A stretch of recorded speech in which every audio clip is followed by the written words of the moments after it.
am right now feeling well. Hopefully I'll put in 9 innings. So you got to take a one inning at a time, One right? inning at a time, yeah. Whatever that doctor did, I don't think it worked. So, I mean, I had an episode. It was done on. It was done on Wednesday, and then Thursday I had problems. If you remember, I laid on the floor in the back of the press room here, and then last night. So I don't know, and I lost 21 pounds.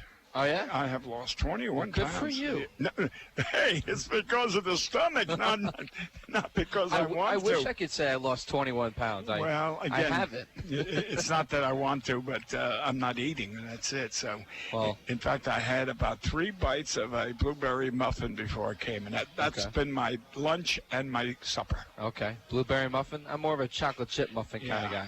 Well, you know who hasn't had problems is the Otters offense. We thought there were a bit of issues after Friday's game, but after scoring 18 runs on 26 hits against Schaumburg, they exploded last night, scoring 5 runs in the bottom of the 7th, and ended up winning in come from behind fashion by a final score of 6-4, thanks to Ryan Long and his 2-run RBI single to give the Otters their first lead of the game and their first lead of the series. And then after Keith Griesaber, the birthday boy, got hit by a pitch, they put runners on the corners, still with 1 out, and Carlos Castro, the all-star first baseman, came through. As we are in the final day of the 6-game homestand. Time out. Okay. Did you mention Cronin? Cronin also had the 2-run single to make it 4-3. That's right. Let's not forget my boy. Okay. You're right. I mean, between Cronin and Carlos and Long, they were the 3 big heroes of that inning. Well, if you think about the way it started, so Rizzatello gets on with a single. Oh, yes. Oh, my God. I'm sorry, Mike. No, Mike, I'm sorry. Mike gets on with a single to lead things off. Right. You're down 4-1. He found a good pitch to hit, and it went through. I think it went up the middle and off the pitcher's mound. Then Meggs ropes a double to the outfield, now puts runners on second and third with no outs. Strikeout by Irby with 1 out, and then J.J. Gould worked like a 6 or 7 pitch walk, right? So now that your bases loaded, 1 out with your leadoff man, who was 0 for 3 heading into the at-bat, and had 3 hits yesterday, and he came through with a single over the third baseman's head, made the score a 1-run game. Yeah, 4-3. And then Ryan Long came up. Keith Griesaber got hit by a pitch. So then it put runners on the corners. Ryan Long then comes up and ropes a 2-run RBI single. And then Castro gave an insurance run, and that was the difference in the game. They had a scoreless inning by Drew Byer. In the 7th inning, to get to the bottom of the 7th, there were 3 straight strikeouts from Anthony Arias, who picked up his first win as an Evansville Otter pitcher. Just got signed last week. He's got his first win of the year as a reliever. And then in the 9th, Taylor Wright, the new converted closer, the Ivy Leaguer, came in for his 5th save of the year. Oh, giving me a point to talk about. I want to say this. Well, now I lost it. You gave me the shot. You looked at me. Oh, my God, I'm on. Anyway, I lost the 1 thought, but I had 2. Anyway, what I was going to say, I sat back. I shouldn't say. I'll rephrase that. You were sitting up? No, I was laying in bed when you were describing that game. Right. And for the first time in my life, I felt like I was a parent of a child that was playing ball here. Okay. And you had Cronin come up, and then you had Keith? No, Ryan Long. And I'm saying, get a hit. Go ahead, RBI, you need it. And they came through. But now I know how a parent feels when they're listening to you describe a game and their son is coming up to bat, and it's a critical situation. RBIs, ducks are on the pond. And the pressure and the situation only magnifies because of what's going on. Right. And as a parent, you probably got the rosary beads out saying, dear Lord, let him get a hit. But, no, you did a great job, I tell you. And I was afraid of that young lady that you had that was being your partner. And I told Mr. Bussing, the owner of the Otters, as he was here earlier, walking through the press room, I said, I'm sorry. He said, oh, you're back. I said, you better believe it. I said, I'm afraid that girl's going to steal my job. Elspeth did a wonderful job. She did. And I was right. The bases did have a pink tint. They were spray painted pink yesterday. I heard you ask that question, and yes, she was describing the running track. And she did describe, yes, the bases, and I said to myself when you asked that question, that's the same question he asked me. Anyway, but now that thought come back. As I was laying in the bed, and I turned around to my wife, and I said, that is the fourth double play of the game. Mm-hmm. And I said we had two in the first and second, and then we had one later, and it was the double plays that really helped us in yesterday's ball game. Yes. So today at shortstop will be Jacob Adams. He was playing in his second game as an Otter. If you remember, Adams played second base the first game of the series. We'll have Tyler Vale on the mound. Right. You remember Tyler Vale's last start, don't you? Yes, I do. Yes, I do. And I'll tell you, getting back to what you just said about Jack Adams, or Jacob. Jack Adams was a pitcher that I caught, my God, in 1952. He was from the Boston area, and I'm interrupting my own story. He got married at home plate. We stood there with the baseball bats, and he went underneath. Oh, Jack Adams. Isn't that something how I brought that up? Yes. Anyway, back to Jacob Adams. No, I'm happy to see him in there. I liked him at second. I would like to see him at short. Now he's got the opportunity. And I like to see him at third just for one game, let Ryan DH. Okay. But I'd like to see him play because he impressed me. He's a good utility man, and he deserves an opportunity to be in there every day. Yes. Okay. All right. Well, when we come back, we're going to get our interview. I spoke with Ryan Long. You spoke with him yesterday, but I was able to talk about and what it meant for him to be an all-star for the second time in a row. We'll go to a quick commercial break, and then we'll get to our pregame interview with Ryan Long, the Otters all-star third baseman. You're listening to the Otters pregame warm-up on 91.5 WUEV and the Otters Digital Network.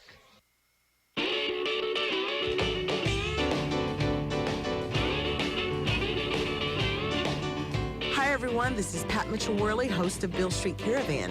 Join us each Saturday as we bring you the sounds of Memphis, commentary, and music interviews that take you behind the scenes. The show kicks off the All Blues Saturday from 11 a.m. to 6 p.m. right here on 91.5 WUEV.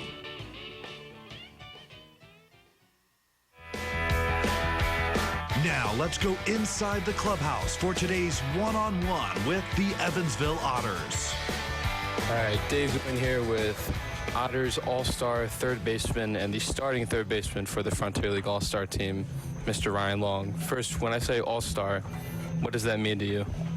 It's exciting and an honor, obviously, to be recommended for the all-star game and represent, the town of Evansville and the Otters.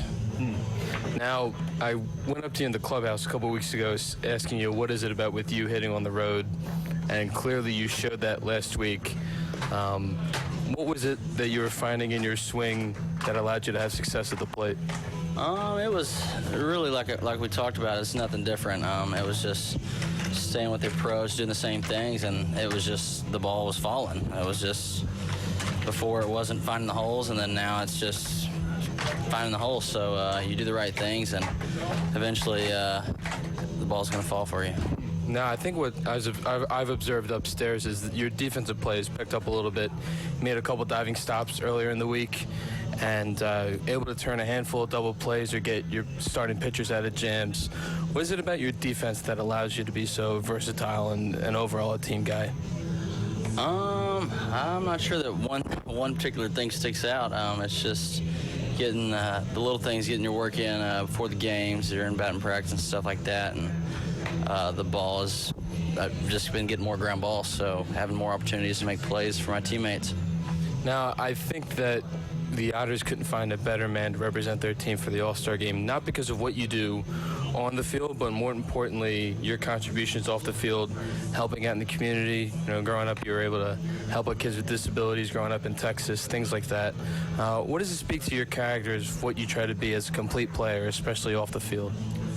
I just really just try to leave a positive impact on the others around me, and I try to put others before myself. That's hard in this game, of course, but I do my best to really make a positive impact on the people around me. Now, lastly, is there a message you want to send to either the town of Evansville, the fans of Evansville, some of your particular fans like Bill upstairs in the booth, just on behalf of you representing the Otters in the All-Star game?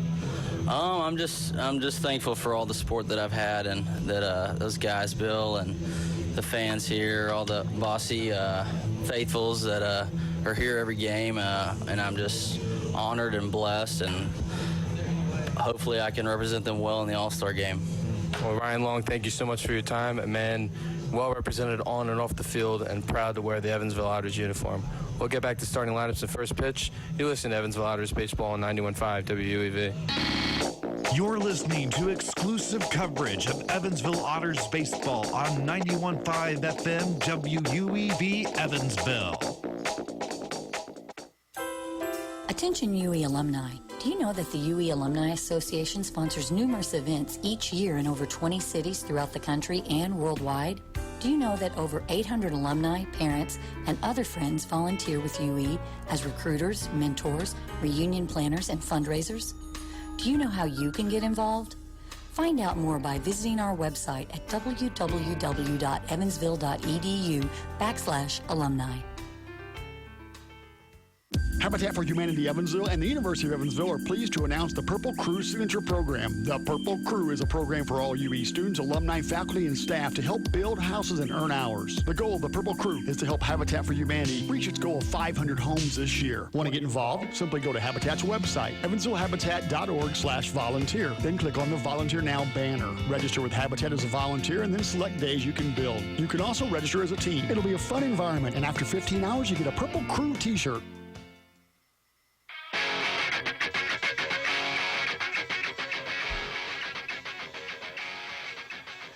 Welcome back to Evansville Otters Baseball. This is the Otters pregame warm-up right here on 91.5 WUEV and the Otters Digital Network. Bill, we're in the second rubber match between the Otters and the Rascals. The last time these two teams played in a rubber match was back on Sunday, May 26th in O'Fallon, Missouri. The Otters had a 3-run lead heading into the 8th, and the Rascals scored 4 runs in the bottom of the 8th to win 8-7. So sometimes games like that are very frustrating. It's one thing to have a 1-run lead, but when you have a 3-run lead with 2 innings left in the game, all you got to do is get the final 6 outs. The Otters were unable to do that on that particular Sunday. Let's get to our starting lineups. First for the hometown Evansville Otters, batting first, playing second base, David Cronin. Batting second for the first time this year in left field, number 3, Jack Meggs. Batting third, Mr. Consistency, number 7, playing third base, Ryan Long. Batting fourth will be Carlos Castro. He plays first base. Batting fifth, the designated hitter today, number 25, Rob Calabrese. Batting sixth, behind the plate at catcher, number 18, Mike Rizzatello. Batting seventh, playing center field for the second consecutive day, number 5, Keith Griesaber. Batting eighth will be in right field for his 8th start of the year, number 35, Justin Irby. And batting ninth, the shortstop, Jacob Adams. When we come back, it'll be first pitch here from Bossy Field between the Rascals and Otters. You're listening to Evansville Otters Baseball on 91.5 WUEV and the Otters Digital Network. Free music, ticket giveaways, artist interviews, and jazz that cooks the blues away. The sounds are perking hot in the Jazz Cafe. I'm Paul Mattingly. I bring all that is jazz and focus on some of the best in area music and culture. Tune into the Jazz Cafe every Friday from 3 until 6 p.m. If online music is your obsession, catch us at WUEV.org. 91.5 UEV is your only place for jazz in the tri-state.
It's game time for the Otters on 91.5 FM WUEV and the Otters Digital Network. 3-1. Long. Toward right. Toward the corner. Toward the foul pole and over the wall. Fair. Home run for Ryan Long. First pitch. Cronin crushes it in the air to deep right field. He backflips it and it's way out of here. Don't forget, Otters fans, you can catch every Evansville Otters broadcast on 91.5 FM WUEV, online at evansvilleotters.com, and through the WUEV mobile app. Roxon deals the 2-2 pitch. Fastball called strike 3 on the inside corner. Vale rings up Bissell to end it, and the Otters are going back to the postseason. Now, let's go out to the ballpark for all of the action. Welcome to Evansville Otters Baseball here on the Otters Digital Network and 91.5 WUEV. Dave Nguyen and Bill McCune, glad to have all of you with us here in Otterville land. Right, Bill? And you can't beat Otterville land. That's the home of Bossy Field. That's located on the outskirts of Evansville. Right, Don Mattingly Way. And Paul Greasley Pass. Bob Greasley Pass. What'd I say? Paul Greasley. Oh, I'm sorry. Bob Greasley. Oh, I should. I know him, and I'm embarrassed now. Wait, you know Bob? Oh, yes. Oh, yeah. I didn't know that. Well, he's here every year at the Tri-State Hot Stool Baseball League, and he comes in and he donates 2 Super Bowl tickets. That's really? Yeah, you can't believe it. And then of course Bob and then Don Mattingly gets 2 World Series tickets, and those 2 items right alone, you're talking close to $20,000. Oh, I'm sure. Yeah, because it's travel expenses, hotel, etc. Right? Yeah, and it's great. Bob does a great job. And as you walk into Bossy Field, there's a statue out there of him. Yes, there is. So, well, Tyler Vale on the mound, coming off a wonderful start, arguably his best of the season, where he went 8 shutout innings, throwing 10 strikeouts, only allowing 2 hits. There's that curveball we saw on Tuesday earlier this week to Andrew Penner for strike 1. Vale sets the 0-1. Ooh. Now that's a fastball inside for strike 2. What a pitch. Wow. So we start off so far 0-2. Great game so far. Vale from the belt agrees with the sign with Rizzatello. Breaking ball, swing and a miss for strike 3, out number 1. Andrew Penner goes down on 3 pitches. I tell you, his curveball looks good today, Dave, and I'm glad Mike called that right pitch, low, way, breaking pitch. If you got 2 strikes on the batter and 0-2 or 1-2, call for that or the high fastball, either one. Trevor Achenbach to the plate. He's 3 for 6 in the series. He's also walked a handful of times. Swing and a miss on a fastball right there from Tyler Vale. Moves the count to 0-1. Swing and a miss from Achenbach. I tell you, if he keeps throwing like this, we're going to have a good day. So far, so good for the man from Easton, Pennsylvania. Vale rocks and deals. This next pitch is high and inside. Count even at 1. We got Long at third base. Jacob Adams playing in his 2nd game as an Otter. He plays short for the first time this season. Cronin at 2nd. Castro at 1st. Maggs in left. Keith Griesaber in center. And Justin Irby in right. Swing and a miss on a breaking ball there from Vale. Count moves to 1-2. And that ricocheted off that little Italian boy, Michael. And, little Italian boy? Well, anyway, he's a tough little guy. Yes, he is. He's New York tough. That's all you keep advertising on the radio. New York tough. That's right. Arguably the most fit person on this. That's what you Otters said roster. last night, yeah. Vale rocks and deals the 1-2. Ground ball to cut off by Long. Spins around, throws to Castro. A pretty play for out number 2 by Ryan Long. Well, I tell you, that belongs on ESPN Day of Sports because that was outstanding the way he went far to his left. Now, I think Adams would have been able to field that ground ball, but Ryan showed his leadership and wanted to get the play sooner and get Achenbach in time for out number 2. Well, whatever it was, Ryan made a heck of a play. Let's put it that way. I know his mother, father, grandparents are watching. First pitch to Cameron Este is a breaking ball low. Count at 1-0 to Cameron Este, the all-star right fielder who's hitting .260 on the year. Vail lines up on the right side of the rubber. The former 5th-round pick out of the Oakland Athletics back in 2010. The 1-0 from Vail. Line shot into right field. Going back is Irby. And now Griesaber will make the catch out in right center field. Around 385 feet. 1-2-3 inning for Tyler Vail. And we head to the bottom of the first, no score. You're listening to Evansville Otters Baseball, 91.5 WUEV and the Otters Digital Network. This summer, the Frontier League heads to the Big Apple as its brightest stars battle the Can-Am League's finest in the historic first-ever Frontier League Can-Am League All-Star Celebration. It's July 9th and 10th in beautiful Rockland County, nestled in New York City's suburbs. Slide to rocklandboulders.com for tickets and lodging information to see the best baseball stars shine in New York. Again, visit rocklandboulders.com and show support for your team in the Frontier League Can-Am League All-Star Game. Hey, it's Mixmaster Jones Capone. Be sure to check me out right here on 91.5 WUEV for Party Lights Uncut. Party Lights Uncut is the premier and longest-running hip-hop and R&B show in the tri-state. Every Friday and Saturday night, midnight to 2, Party Lights Uncut plays the best in contemporary hip-hop and R&B from today's top artists. So be sure to tune in right here on 91.5 WUEV. Party Lights Uncut. The Evansville Otters would like to thank the Evansville Courier and Press for their support and coverage of Otters baseball. The Evansville Courier and Press provides news, sports, and weather coverage to the tri-state, both in a print and online edition. The Evansville Courier and Press can be found online at courierandpress.com, as well as on Facebook, Twitter, Instagram, and Pinterest. The Evansville Courier and Press, a member of the Journal Media Group.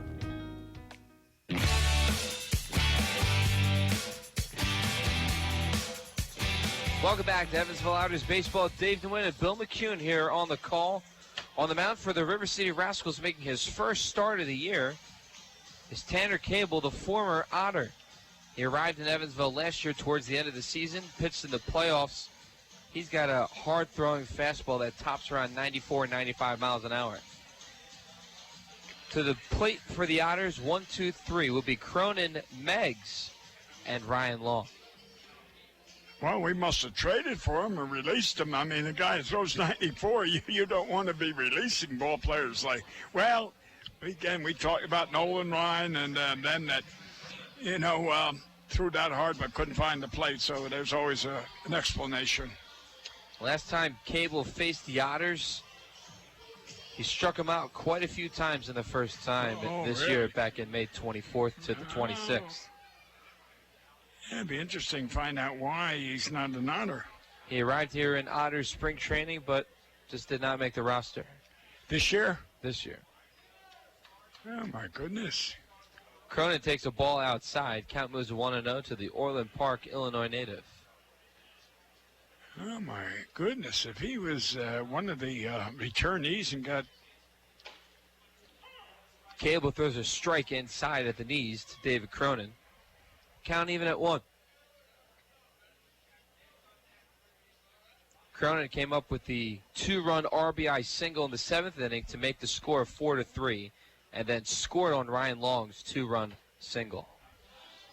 Outside pitch to David Cronin. Count moves to 2-1, no outs. We're in the bottom of the first, no score. Well, to Mr. Cronin's parents who were listening and watching, when he came up last night and I was home, unfortunately, had a medical problem. Anyway, when he came up, I'm saying, get a hit, get a hit. He'll poke this one, a chopper right to Penner, and he'll get him in time as the throw from Penner to Levy records out number 1. Yeah, he did. He got that line drive over third baseman's head. 2 runs scored, making it a 4-3 game. Now, if you remember, Bill, Penner played center field the past 2 days, or he played left field the past 2 days, I should say. Today he's playing shortstop for the first time this year. Oh, really? He looked good. He's an infielder converted outfielder, so he has the arm if necessary. Cody Livesey makes his first appearance this series. He's in left field for the Rascals.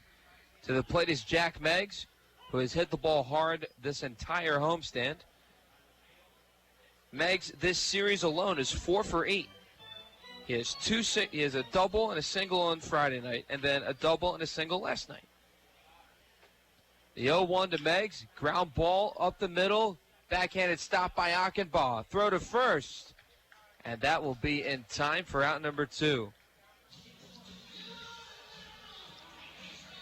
Well, here comes the man that put the runners number 4 and number 5 across the plate last night that more or less won the game. Mm-hmm. And he was on your interview. Yes. And I understand his parents are going to be at that All-Star game in New York. Wow, that's something. Good for them. Yeah. Everything Ryan has done this year, and everything he has achieved is well-deserved. First pitch to Long. Upstairs for a ball. Count moves 1-0. Ryan achieves RBIs number 37 and 38 last night, and the Otters come from behind 6-4 victory over the Rascals. The 1-0 from Cable. Called strike on the outside corner. Count moves to 1-1, and when we talked to Ryan yesterday before the game, he doesn't particularly like that pitch that's outside. Even if it's a strike, he won't swing. Yeah, low and outside, yes. The 1-1 to Long will be a foul ball behind home plate. Moves the count to 1-2 to the man from Texas Tech University. So it's been a pretty good year for his alma mater. Texas Tech made the College World Series in Omaha. Their men's basketball team went to the Final Four and lost in overtime in the national championship game to Virginia. They're the Red Raiders, right? Yes. Okay. The reason I say that, I believe, now I stand to be corrected, but I believe, and I'd bet the ranch, that Don Mattingly's son played for them. Did he really? Yes. Well, I'll have to Google that later on. Yes. After he gave up professional baseball, he went back to college and played college basketball for them. Okay. 2-2 to Long. He'll poke this one to the third baseman, Martinez. He'll hustle down the line. Ooh, wow. Ooh, just barely out. I got to tell you, Long has really good athleticism and good speed, but Martinez was there for out number 3. Both Cable and Vale have 1, 2, 3 innings. As we are through 1, we head to the top of the second. No score from Bosse Field. You're listening to Evansville Otters Baseball on the Otters Digital Network at 91.5 WUEV. GD Ritzy's is a proud supporter of Evansville Otters Baseball. GD Ritzy's menu features hamburgers, grilled chicken sandwiches, old-fashioned peanut butter and jelly, and ice cream. With 3 Evansville locations, west at 4810 University Drive, on the north side at 4320 North 1st Avenue, and on the east side at 601 North Green River Road. GD Ritzy's is open from 10 a.m. to 10:30 p.m. Sunday through Thursday, and 10 a.m. to 11 p.m. on Friday and Saturday. GD Ritzy's, a proud supporter of the Evansville Otters. No matter how large or small your digging project may be, no matter how urban or rural, you must always call 811 before any digging project. 811 is our national one-call number, alerting your local utility companies to come out and mark any lines they have near your dig site. So before you do this or this, make sure you do this.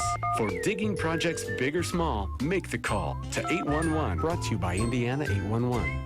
Heritage Federal Credit Union has 7 full-service branches in both Evansville and Newburgh, serving more than 38,000 members. Membership is open to anyone who lives, works, worships, or attends school in Vanderburgh or Warwick County. Heritage Federal Credit Union offers mortgage and consumer loans, checking and savings accounts, as well as online banking for members. Heritage Federal Credit Union can be reached toll-free by phone at 1-800-858-1693. It can also be found online at hfcu.info.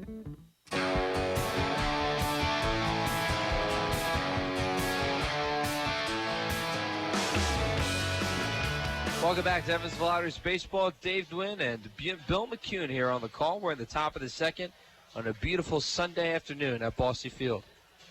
A little humid out there, but not too bad. Yeah, and I could take it. I love hot weather. So Do you? Yeah. It doesn't bother me. I mean, I can picture you either out on a deck in the summer or in the shallow end of a pool.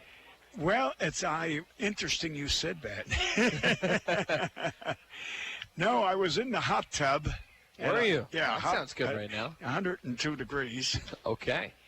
First pitch from Vel is a ball outside to Braxton Martinez. If you remember, Bill, Martinez has the first RBIs of the first 2 games for the Rascals this series. I know. The first game he got the RBI, the first one. And last night he got the first RBI, and then he got the second RBI. Oh, yeah. Hey, this computer remembers everything.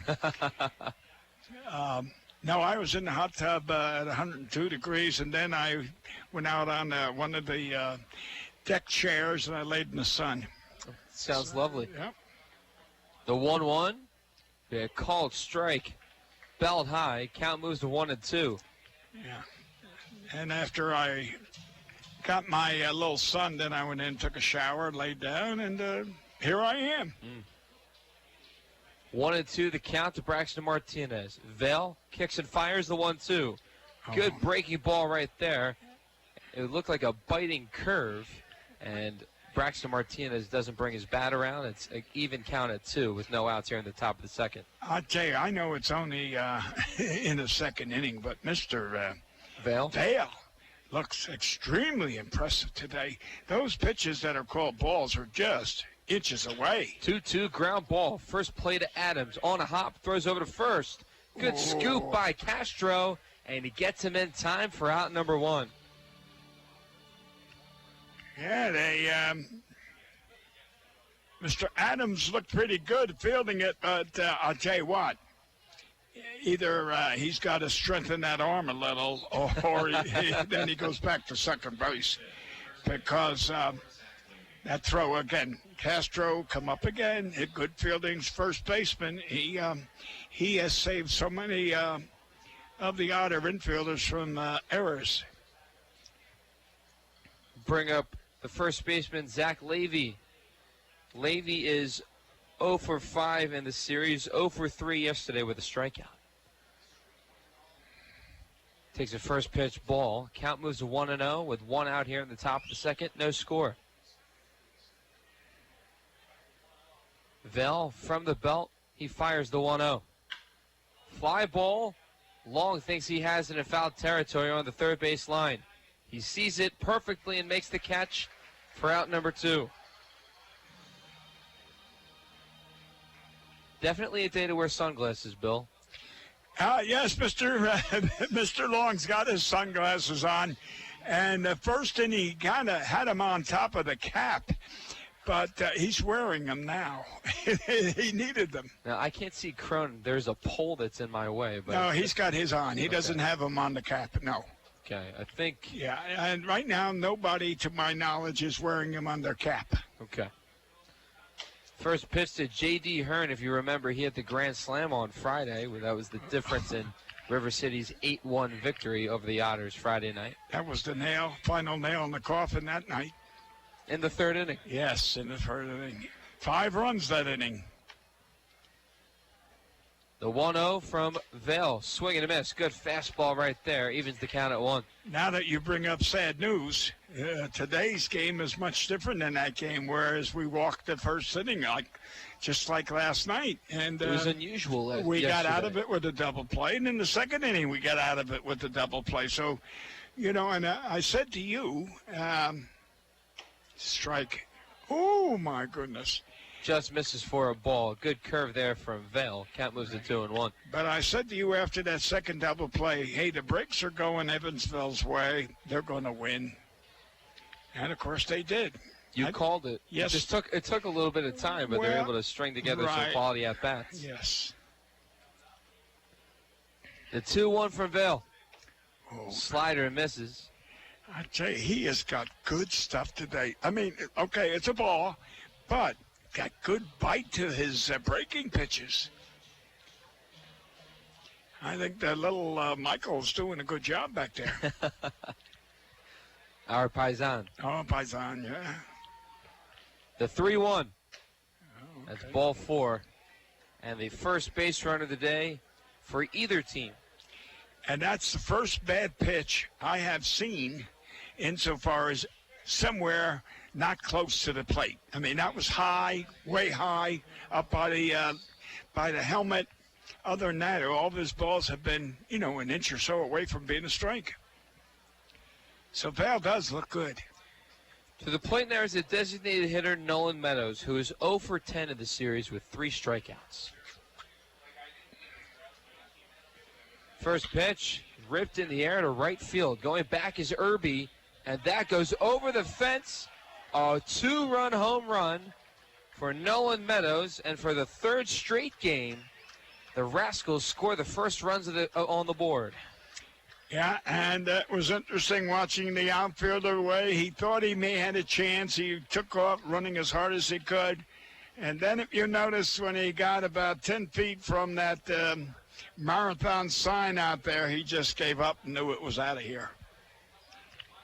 Always watch the outfielders, and they tell you what's going on.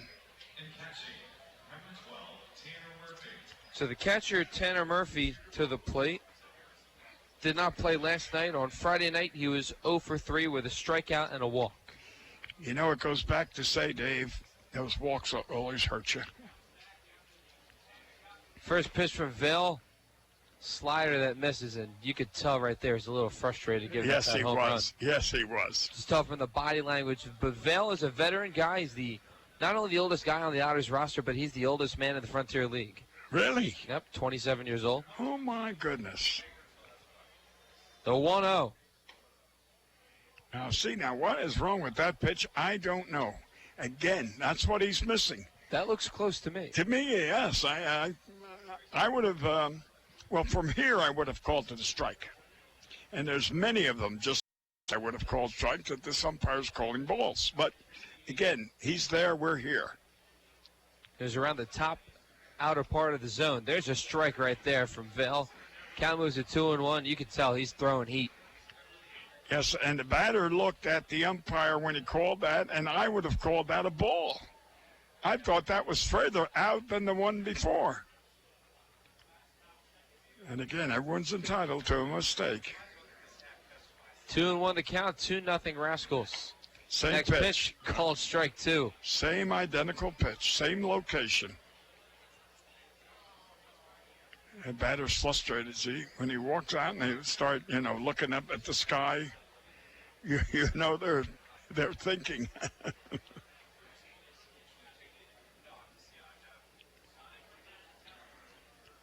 Val bends over at the waist from the belt. The 2-2. Good. Slider that does not bite. Count moves to 3-2. Tanner Murphy doesn't chase. 2 outs, 2-0 Rascals after the 2-run home run by Nolan Meadows. 3rd straight game, the Rascals strike first. From the belt, Vail fires. Save. Called strike 3, and that will end the inning. And that was a curveball. I was about to say that. When you got confidence in your breaking pitch and throw it on the 3-2, that's your best pitch. We'll head to the bottom of the second. Rascals up 2-0 after the home run from Nolan Meadows. You're listening to Evansville Otters Baseball on the Otters Digital Network at 91.5 WUEV. The Hoosier Lottery began selling lottery tickets on October 13, 1989. Since then, the Hoosier Lottery has offered hundreds of different games, awarded prizes to millions of players, and given billions of dollars to the state of Indiana. The Hoosier Lottery's mission is to responsibly provide innovative and entertaining lottery games for the benefit of the citizens of Indiana. To learn more about the Hoosier Lottery, visit them online at HoosierLottery.com. The Hoosier Lottery, a proud supporter of Evansville Otters baseball. The University of Evansville bookstore, located on the first floor of UE's Ridgeway Center, is your one-stop shop for University of Evansville apparel and gifts. The bookstore features various UE items, including clothing from Nike, J America, and Cotton Exchange. The bookstore is open Monday through Thursday, 8 a.m. to 6 p.m., Friday, 8 a.m. to 4:30, and Saturday, 10 to 2. Parking is available on Walnut Street and in UE's H-Lot. The UE bookstore can also be found on the web at evansville.bkstr.com. The University of Evansville bookstore.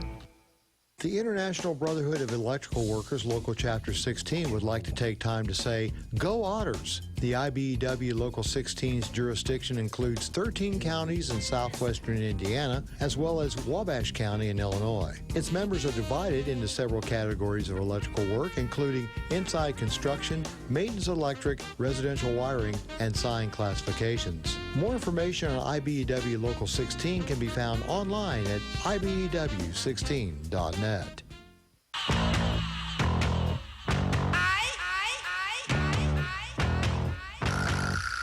Welcome back to Evansville Otters Baseball. Dave Nguyen and Bill McCune here on the call.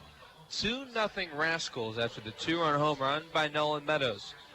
To the plate for the Otters will be Carlos Castro, followed by Rob Calabrese and Mike Rizzatello. So we go from the Dominican Republic to New York for the next 3 batters. New York, New York, what a wonderful town. Pretty expensive, and the media capital of the United States, at least. First pitch is a swing and a miss from Castro. Falls for the high fastball from Tanner Cable. Count goes to 0-1. I think if you throw anything high, Castro's going to jump on it the first pitch. Everyone. Oh, apparently the catcher. He's out of here. Murphy just got thrown out. He's out of here. For what? We don't know. I mean, here you have a pitch and the batter swings. You can't be arguing the call because it was a swing and miss. So the catcher, Murphy, just got thrown out. That's the first I've seen any player thrown out this year. Well, no, when Florence came. Oh, that's right. The guy that broke the bat. Yeah, that's right. When McGuff struck him out. Right, yes. Okay, now I remember, yes. No, the guy from Washington, excuse me. Well, wherever it was. Rose, wasn't it Rose's name? Yes. Yeah. So, with the Rascals up 2-0, first pitch to Carlos Castro was a swing and a miss for a high fastball. Apparently, the catcher Murphy had some choice words to say to home plate umpire Andy Dudones, and yeah, but what would you be saying? I mean, the pitch. I don't know. Castro swung at a ball that should have been ball 1. Right. And so a catcher can't argue about, hey, it should have been a strike. Oh, I don't know. So it's kind of bizarre. The Rascals will need to find a new catcher. Yeah. Well, our man down on the field should give us the results. Who's working on the field today? So if we go to the bench, Morisano, who caught last night, is available, and I think he's going to dress up and play catcher now. So Murphy is thrown out after, well, we can't decipher what he said to the home plate umpire, but Murphy's tossed, and I'm assuming that Morisano, number 32, will come in and play catcher and will bat 8th. We'll wait for the confirmation from the official scorer, but I got to say, I haven't seen a lot of things like this go on in baseball. Was this the first time you've ever seen it? Well, it's the first I've ever seen anyone thrown out on a catcher arguing, but we don't know what he's arguing about. Maybe, there's always a case, too. Dave, as a former catcher, I could complain about umpires. And what I mean by that is umpires lean over on you. Sometimes they put their hand on your shoulder, and it restricts you. You want to move, and here you're carrying an umpire on your back. So maybe turn around and say, hey, get off my back or something, and that might have led to words. Who knows? So Castro has a count at 0-1. New catcher for the Rascals here in the top of the second. Now let's study this umpire here. Here, see if he puts his hand on his back. No, he didn't. Yeah, too bad we didn't see it before that. So now the count even at 1 after a ball that was thrown by Tanner Cable. 1-1 the pitch. And Castro swings at a fastball high and inside once more. Yep. Another could be ball 3 right now, in essence. That was definitely a ball. Yeah, that was. But Castro likes those pitches. The 1-2 to Carlos. That's over the head of the new catcher, Morisano, who caught last night. You know, that's the second pitch that's been over the catcher's head. The two balls that he has are wild pitches. 2-2.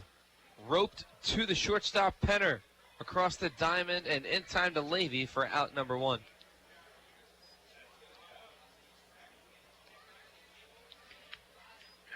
It'll bring up the Tottenville native, Rob Calabrese, who is 2 for 8 in the series.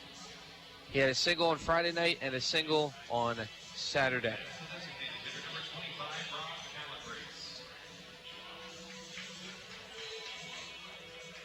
Heading to the All-Star team, one of 3 Otters position players headed to the All-Star game. First pitch to Calabrese from Cable's a called strike right around the knees. Count moves to 0-1. Have you found out how they're going to be traveling to New York? Are they flying or driving? I have not. Oh, okay. I'll probably ask him on the road trip this week as the Otters will head to St. Louis. They'll head to Gateway for a 3-game series with the Grizzlies starting on Tuesday. And then on Friday, they'll have a 3-game series with these same River City Rascals. Okay. The 0-2 to Calabrese. A breaking ball that misses. Count moves to 1-2. Tanner Cable on the mound making his first start of the year. The most innings he's thrown this season and last season is 3 innings. He went 3 1/3 in Game 2 of the divisional playoff series last year, when the Otters fell to the Washington Wild Things. Swing and a miss for Calabrese. It's strike 3 and out number 2. And it's the first batter that has not hit a ground ball. All of the outs recorded were ground balls. So that tells you one thing, that he's probably throwing a sinker. Rizzatello to the plate. One of your guys? Oh, yes, one of my boys. First pitch to Riz.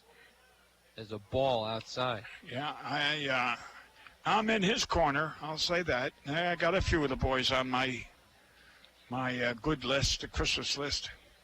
Next pitch is inside at the knees to Riz. Count moves to 2-0.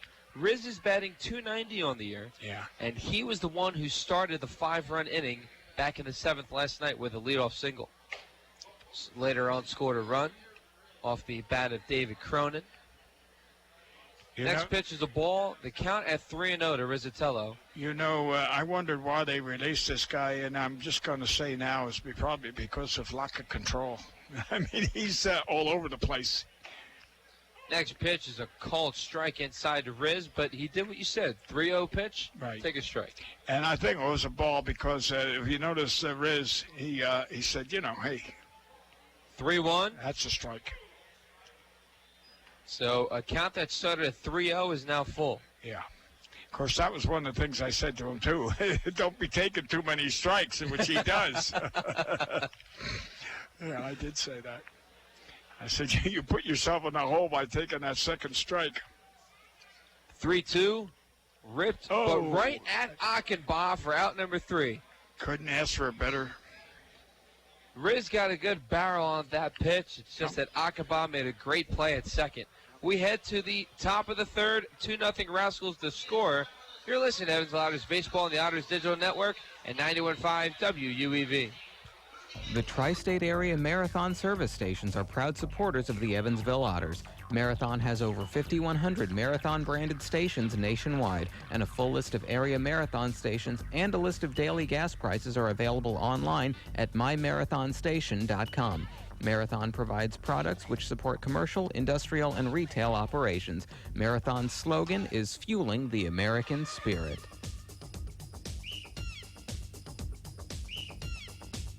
Investing in your education is one of the smartest things you can do for yourself. The job market is really competitive right now. The University of Evansville is a very prestigious university. I was really nervous at the beginning, going back to school after 18 years. This is the most doable thing. It's one night a week. It's an excellent program. You learn a lot about yourself.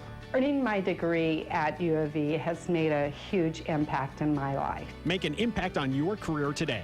Visit evansville.edu/adult education. This Evansville Otters broadcast is made possible through support from New Image Travel. New Image Travel provides motor coach charter service to the United States and Canada with pickup within a 150-mile radius of Evansville.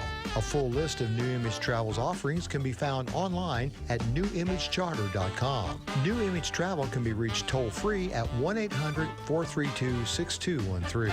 New Image Travel, a proud supporter of Evansville Otters baseball.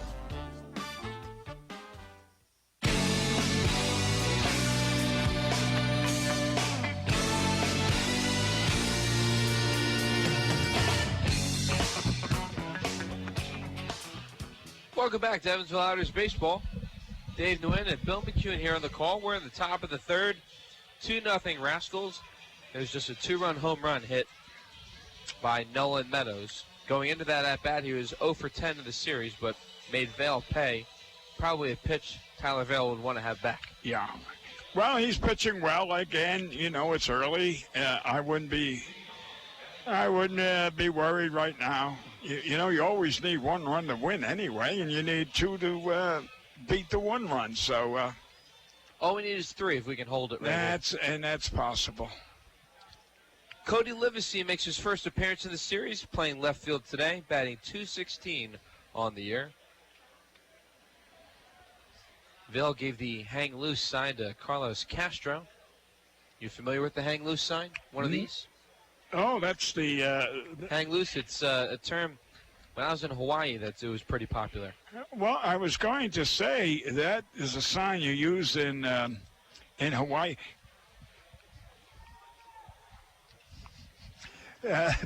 Here goes Benny. Anyway, congratulations to Benny. Yeah, he just Benny. got married. Yeah, and I grabbed some of his French fries. Anyway, yeah, in Hawaii that's the sign, and if you're down in Texas, that's Longhorn. Oh yeah, no, yeah. This is Longhorn right here. Oh, wait, as far as yeah, right. Okay, all right. Hook'em horns is the index and pinky finger, but the thumb and the pinky is hang loose. Right. Okay. You know. Ground ball on a couple hops to Cronin across the Castro in time for out number 1. I tell you what, you know, ladies and gentlemen, this guy's sitting next to me. I could get you for age discrimination. Why is that? You're correcting me. You know, people out there don't see what's going on. You know, you could have said, "You're right, Bill. You're right." Anyway.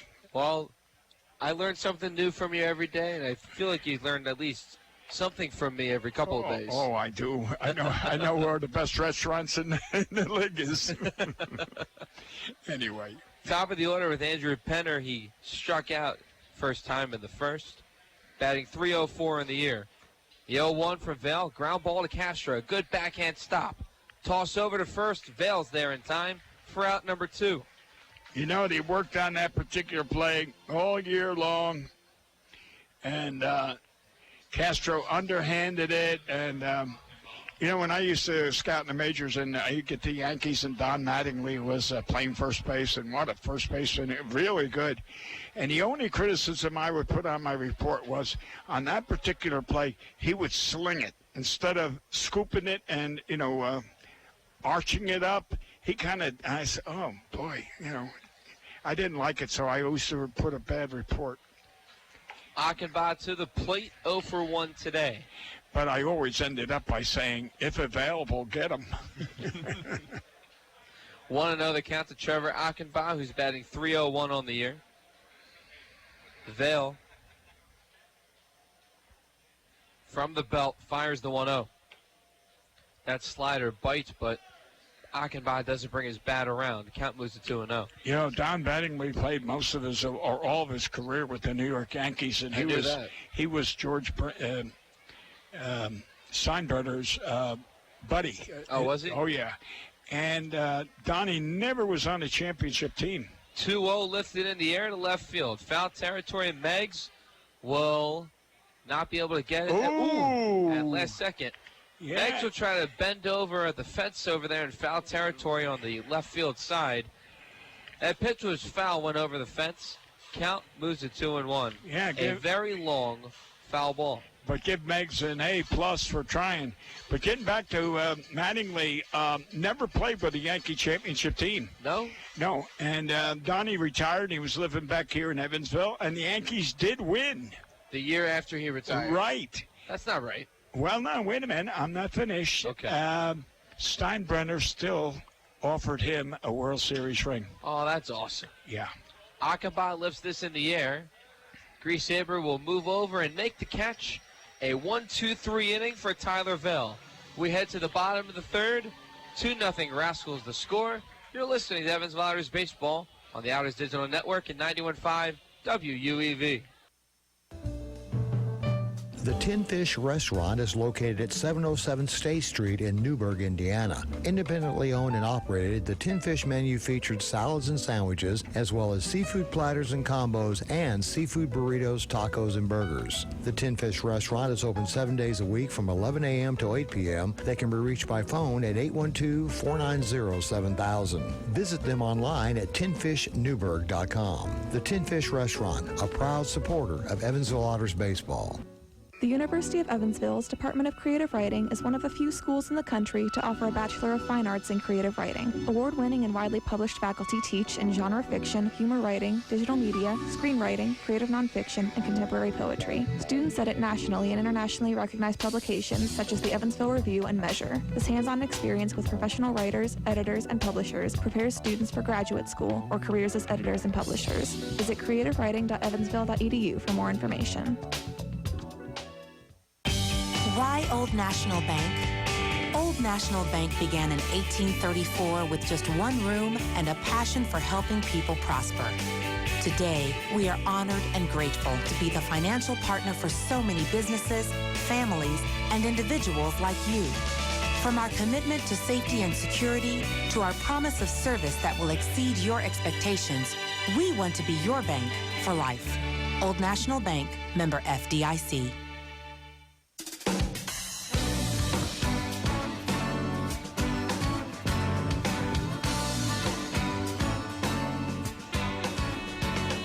Welcome back to Evansville Otters Baseball. Dave Nguyen and Bill McCune here on the call. To the plate will be batters 7, 8, and 9. Keith Griesaber, who celebrated his birthday yesterday, leads off here in the bottom of the third. Keith yesterday was 0 for 3, but he was hit by a pitch that kept the 7th inning alive yesterday. He loaded the bases, didn't he? He put runners on the corners. Oh, okay. He lifts this pitch in the air to right center field and making, won't be able to make the catch. Yeah, look at him going. He's third. Okay. Standing into third base is Keith Griesaber. There is miscommunication there. Triple. From the center fielder Hearn and the right fielder Este. It's a triple for Keith Griesaber, his first hit of the series. Well, that was something. I didn't know if they caught that ball or not because both of them, I was so concerned about them running into each other. And I think they both dove, maybe avoiding themselves, but then because they were on the ground, they hit the ball, so we didn't know where it was. Well, whatever. Anyway, here we got a chance for an RBI. Justin Irby to the plate, a triple that was ruled on the play. Keith Griesaber leads off this inning. He's 90 feet away from home. First pitch to Irby is a ball in the dirt. Count moves to 1-0. The next pitch to Irby is a strike inside. Belt high, count even at 1. Irby from Virginia Beach, Virginia. On deck will be Jacob Adams, who's playing shortstop today. I'm looking forward to seeing him bat. The 1-1. Swing and a miss. A late swing there by Irby. It goes around the home plate. Count moves to 1-2. Tanner Cable on the mound for his third inning of work. We'll see if he can go 4. He's only pitched 3 innings maximum this year coming out of the bullpen. Next pitch is a fastball that misses. Pitch located around the knees for Irby. Count even at 2. No outs. Keith Griesaber led off with a triple. The 2-2. Swing and a miss for strike 3 and out number 1 on a fastball there from Tanner Cable. Adams to the plate. He's 1 for 4 in the season with a single. He recorded a single on Tuesday in Tyler Vale's last start.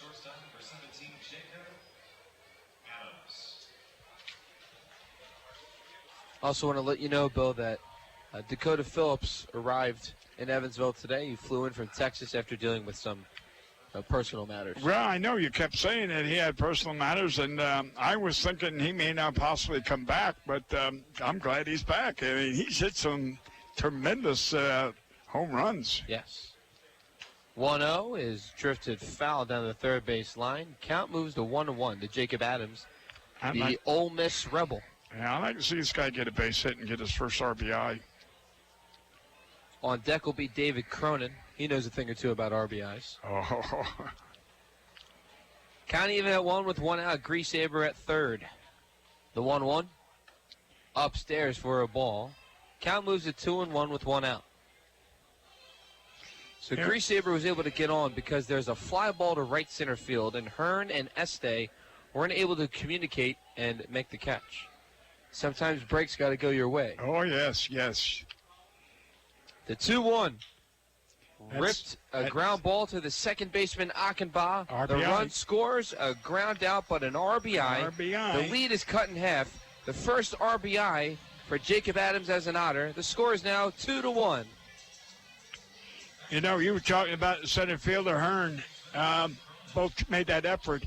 You know, Hearn and Westrich were the only 2 ball players I've seen in years, and I repeat, in years, that before the game were warming up and throwing the ball maybe 150, 200 feet.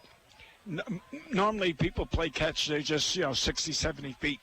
They were stretching their arms, and we used to do that all the time, but you don't see that very often. Base is empty for Cronin. He lays down a bunt. Throw from Cable is a strike right to Levy, the first baseman. That's out number 3, but the Otters cut the lead in half on the RBI from Jacob Adams. We head to the top of the 4th. 2-1 the score. You're listening to Evansville Otters Baseball on the Otters Digital Network and 91.5 WUEV. The local Pepsi bottling group features Pepsi Company products for distribution to retailers and vendors in the tri-state and would like to wish the Evansville Otters the best of luck in today's contest. The Pepsi bottling group has locations at 2605 West Marion Street in Marion, Illinois, 3081 Contronics Drive in Owensboro, Kentucky, and 11733 West Industrial Park Drive in Elberfeld, Indiana. Information on Pepsi products can be found online at PepsiCo.com. Pepsi, a proud supporter of the Evansville Otters. Does your business need rebranding? Are you worried you aren't reaching your target audience? Well, look no further. The University of Evansville is proud to announce Embrace, a new student-run marketing and communication agency. Embrace provides clients with thorough industry research, brand development strategies, and the creation of a wide range of materials and media. Visit www.embracemarcom.com to learn more. That's www.embracemarcomm.com. Embrace your full potential today. The Evansville Otters would like to thank Sinorama Evansville for their support this season. Sinorama Evansville is a multi-application supplier of custom-made signs, banners, and decals in the tri-state. Located at 1300 North Royal Avenue in Evansville, Sinorama is open 8 a.m. to 5 p.m. Monday through Friday. They can be reached by phone at 812-477-7763 and can be found online at sinorama.com/in-Evansville. Sinorama Evansville, a proud supporter of Evansville Otters baseball.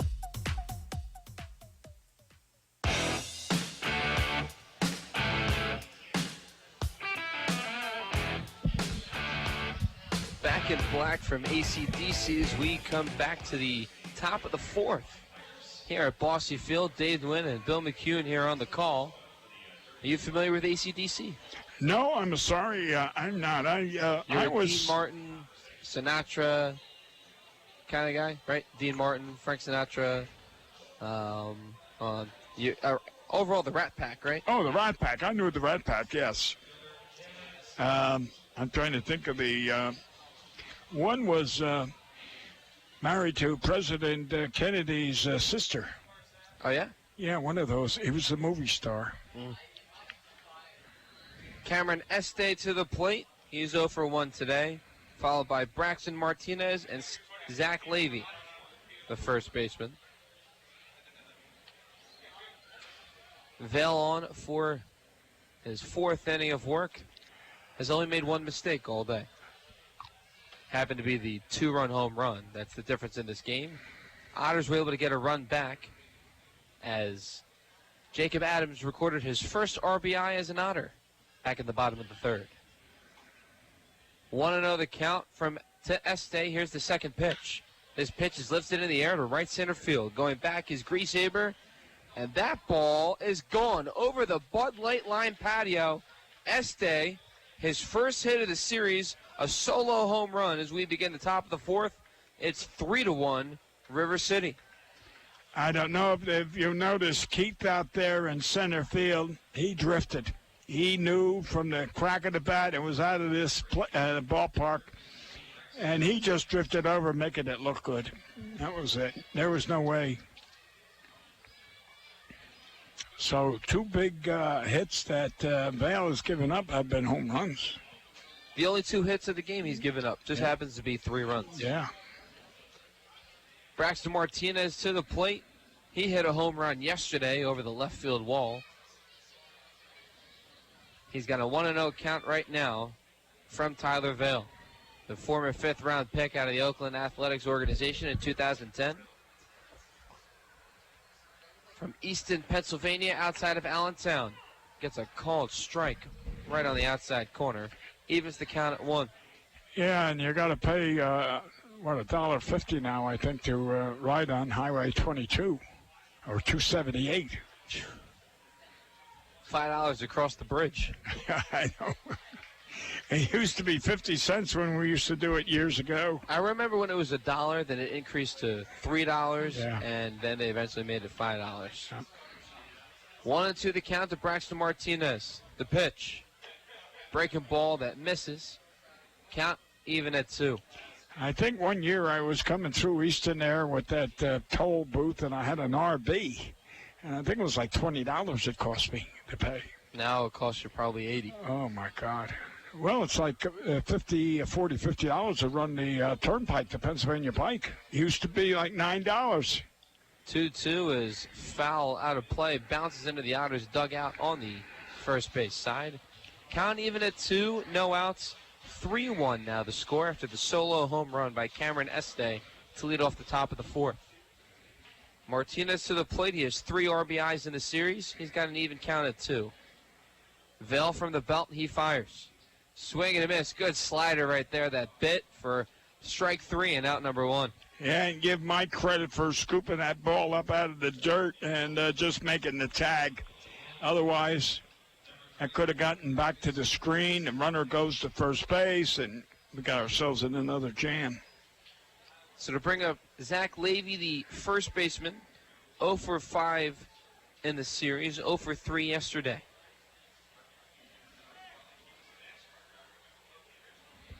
First pitch to Levy. There'll be a foul ball in front of the feet of Mike Rizzatello. Count moves to 0-1. Right-handed pitcher, left-handed batter matchup.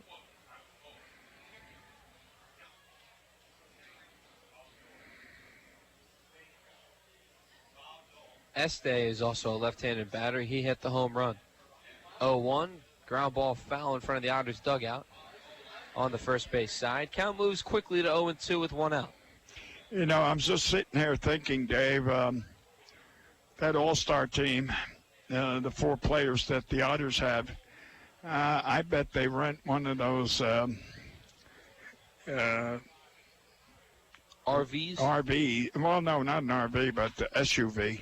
SUV. And maybe Joe will be the driver or something, and they'll have to drive all night. I can't see them flying, not having the Frontier to pick up the tab. Well, Long and Calabrese drive trucks. Pickups? They drive pickup trucks. Oh. Think. Well, I can't see them all driving individually. They'll have to go as a unit. Or mom and dad might fly them in, pay for the airplane ticket. 1-2 the count to Zach Levy. 1 out, top of the 4th. Vail from the belt. He fires the 1-2. Lifted in the air to left center field. It's shallow. Meggs. Now Griesaber makes the catch for out number 2. Keith doesn't look too bad in center field, does he? No, all right, but I'll tell you what, I'm so happy when I see those two guys, and whether it's Meggs and Keith running close to each other, communication and not colliding with each other. I seen the most wickedest collision in Williamsport, Pennsylvania, and it was a Houston Astro Farm Club at that time in Williamsport, Pennsylvania. And the right fielder happened to be from New Jersey as well. Okay. And he collided with the center fielder. I mean, he had a knot on his head that was as big as a watermelon, and yet come back the next day and played. And, I mean, it was swollen. But how he survived, I don't know. 0-1. Called strike 2. Good curveball there from Vail. Count moves to 0-2. 2 outs, top of the 4th. 3-1 the score in favor of River City after the solo home run from Cameron Este. Yeah, but you never want to see a collision in the outfield. You know, both of them running full speed. The 0-2. Swing and a miss. That curveball once more there by Tyler Vail. Gets the Otters out of the inning. Solo home run by Este makes the score 3-1 in favor of River City. You're listening to Evansville Otters Baseball on the Otters Digital Network and 91.5 WUEV. Since 1994, Slays Restoration has been assisting tri-state residents clean up and restore their properties after disasters of all kinds. Located at 2121 Cotter Avenue in Evansville, Slays Restoration offers assistance for water damage, fire and smoke damage, mold and biohazard mitigation, complete reconstruction, and much more. Slays Restoration can be reached toll-free 24 hours a day at 1-888-776-8555. It can also be found online at slaysrestoration.com. At the University of Evansville, you will receive an academic scholarship. You will be taught by talented, engaged professors committed to your success. We will help you change the world. You will have the opportunity to study abroad. UE will change your life. This is a place where we change the world. Come change it with us. SRG Global, a Guardian company, would like to wish the Evansville Otters the best of luck in today's contest. Founded in 1932, SRG Global is one of the world's largest manufacturers of chrome-plated plastic parts for the automotive, commercial truck, and household appliance industry. Located locally at 601 North Congress Avenue in Evansville, SRG Global can be found online at srgglobal.com. They can also be reached in Evansville by phone at 812-477-6151.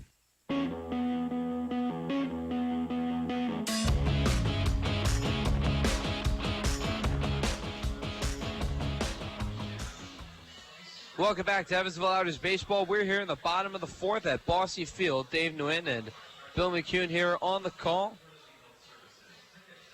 Otters down by a score of 3-1 after the solo home run by Cameron Este. Am I correct when I say they've got 2 hits? Yes. And both of them home runs? Yes. And they're winning 3-1. This Rascal team is... They get more runs, but fewer hits. Remember the opening night, they had 8 runs, but 5 hits? 8 runs on 5 hits. They had the most astonishing stat we saw is Jack Meggs is to the plate, takes a strike, counted 0-1, but there were 6 runs on the board with 2 hits. Yeah. Cable on the mound for his 4th inning of work. Here's the pitch. This is ripped in the air to center field, but will drop for an out by J.D. Hearn out in center for out number 1. Excuse you there, Bill. Yeah, I got it up. Ryan Long to the plate, 1 out away. Long is 0 for 1. He grounded out to third base his last time out, but if you remember that play, Bill, it was a slow dribbler down the third base line. Martinez made a great play to get Long out by a hair. Martinez has been playing a super super third base in this series. I tell you, he has taken more base hits away from the Otters. And Ryan really ran down that base path really hard, and it was a boom play. If the umpire called it safe, I don't think it'd be an argument. Next pitch to Long is inside for another ball. Count moves to 2-0. Now, I said this on the broadcast yesterday, but I think you can agree that Ryan is a complete player both on and off the field. I heard you. He rips this pitch in the air to right center home field. Run. Going back is Home Este, run. and that ball is gone. Home run number 8 for Ryan Long. It's a 3-2 game. Solo home run for the man from Crandall, Texas. Touches third. It's a 1-run deficit here at Bosse Field. When you see a ball jump off the bat like it did on Ryan, you knew, I knew, bye-bye, baby. So, yeah, I tell you, talk positive about that young man and let him keep getting those hits. But now he leads the team in home runs again. Yes, He's got does. 8. Yep, he's got 8. Yeah. I think he might lead the entire Frontier League. Well, let's hope so. I know he leads it in RBIs because that's number 39. Yes. Okay. Here's a guy with 7 home runs on the team, and Carlos Castro. 3-2 the score after one swing of the bat from Ryan Long. And Bill, I believe that was the second hit of the day for the Otters. Called strike outside corner to Carlos Castro. Count even at 1. So the Otters have 2 runs on 2 hits. Next pitch to Castro. He rips this up the middle for a base hit. Home run by Long, followed by a single to Castro. There's still one away here in the top of the 4th.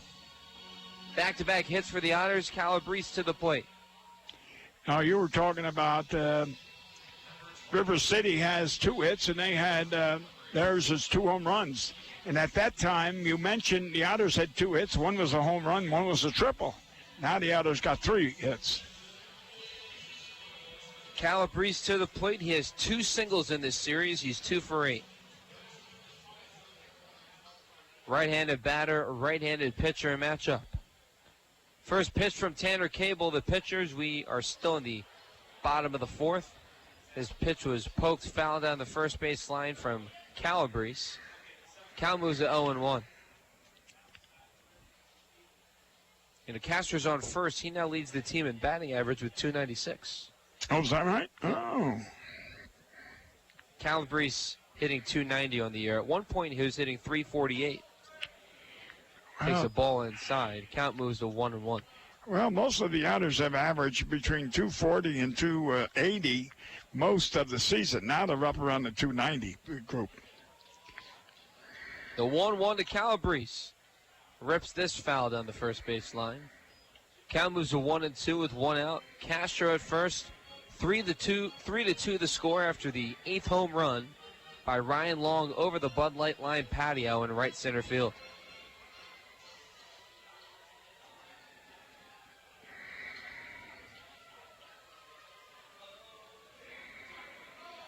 That looks like the sound of the fire department, Bill, as this ball is popped in the air to shallow left field.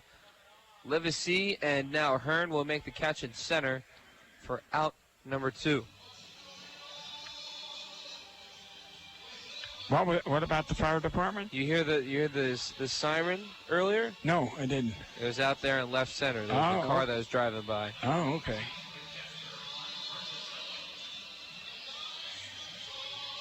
And Riz will want to do it his way as he steps into the batter's box. Yeah, it'd be nice if he gets a hit.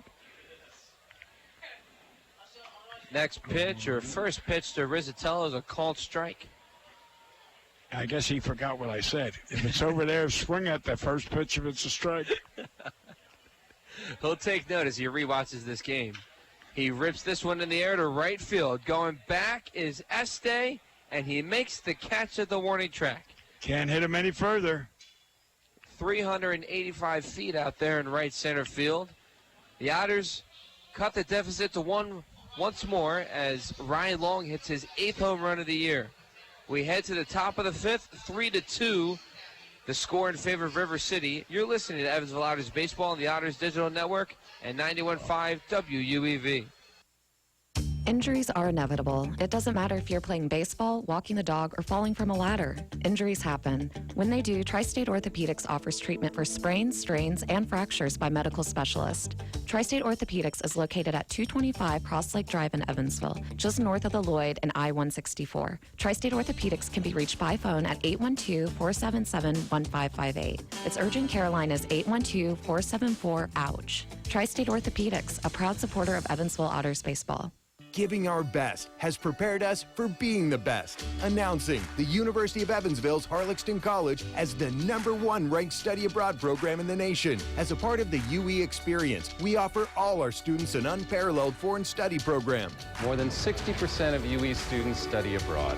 Our students from all majors live, learn, and travel the world and still graduate in 4 years. The University of Evansville's Harlexton College, the #1 study abroad program in America.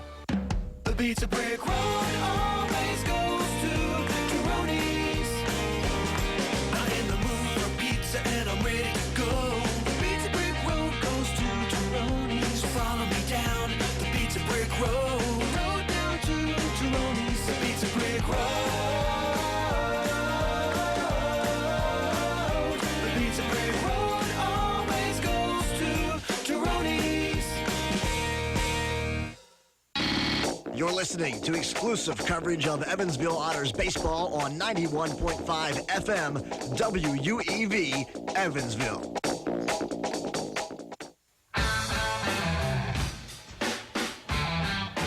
Welcome back to Evansville Otters baseball. Dave Nguyen and Bill McCune here on the call. Great Sunday afternoon of baseball. Otters down by a score of 3-2. All the 3 of the 5 runs that have been scored today have been off home runs. Right. And it makes sense because coming into this game, both the Otters and Rascals were 2nd and 3rd in home runs hit this season. Oh, really? Coming into today, the Otters were 2nd in the league with 36 home runs, make that 37 after Ryan Long. And then coming into the game, River City was 3rd with 33 home runs, make that 35 as we head into the top of the 5th.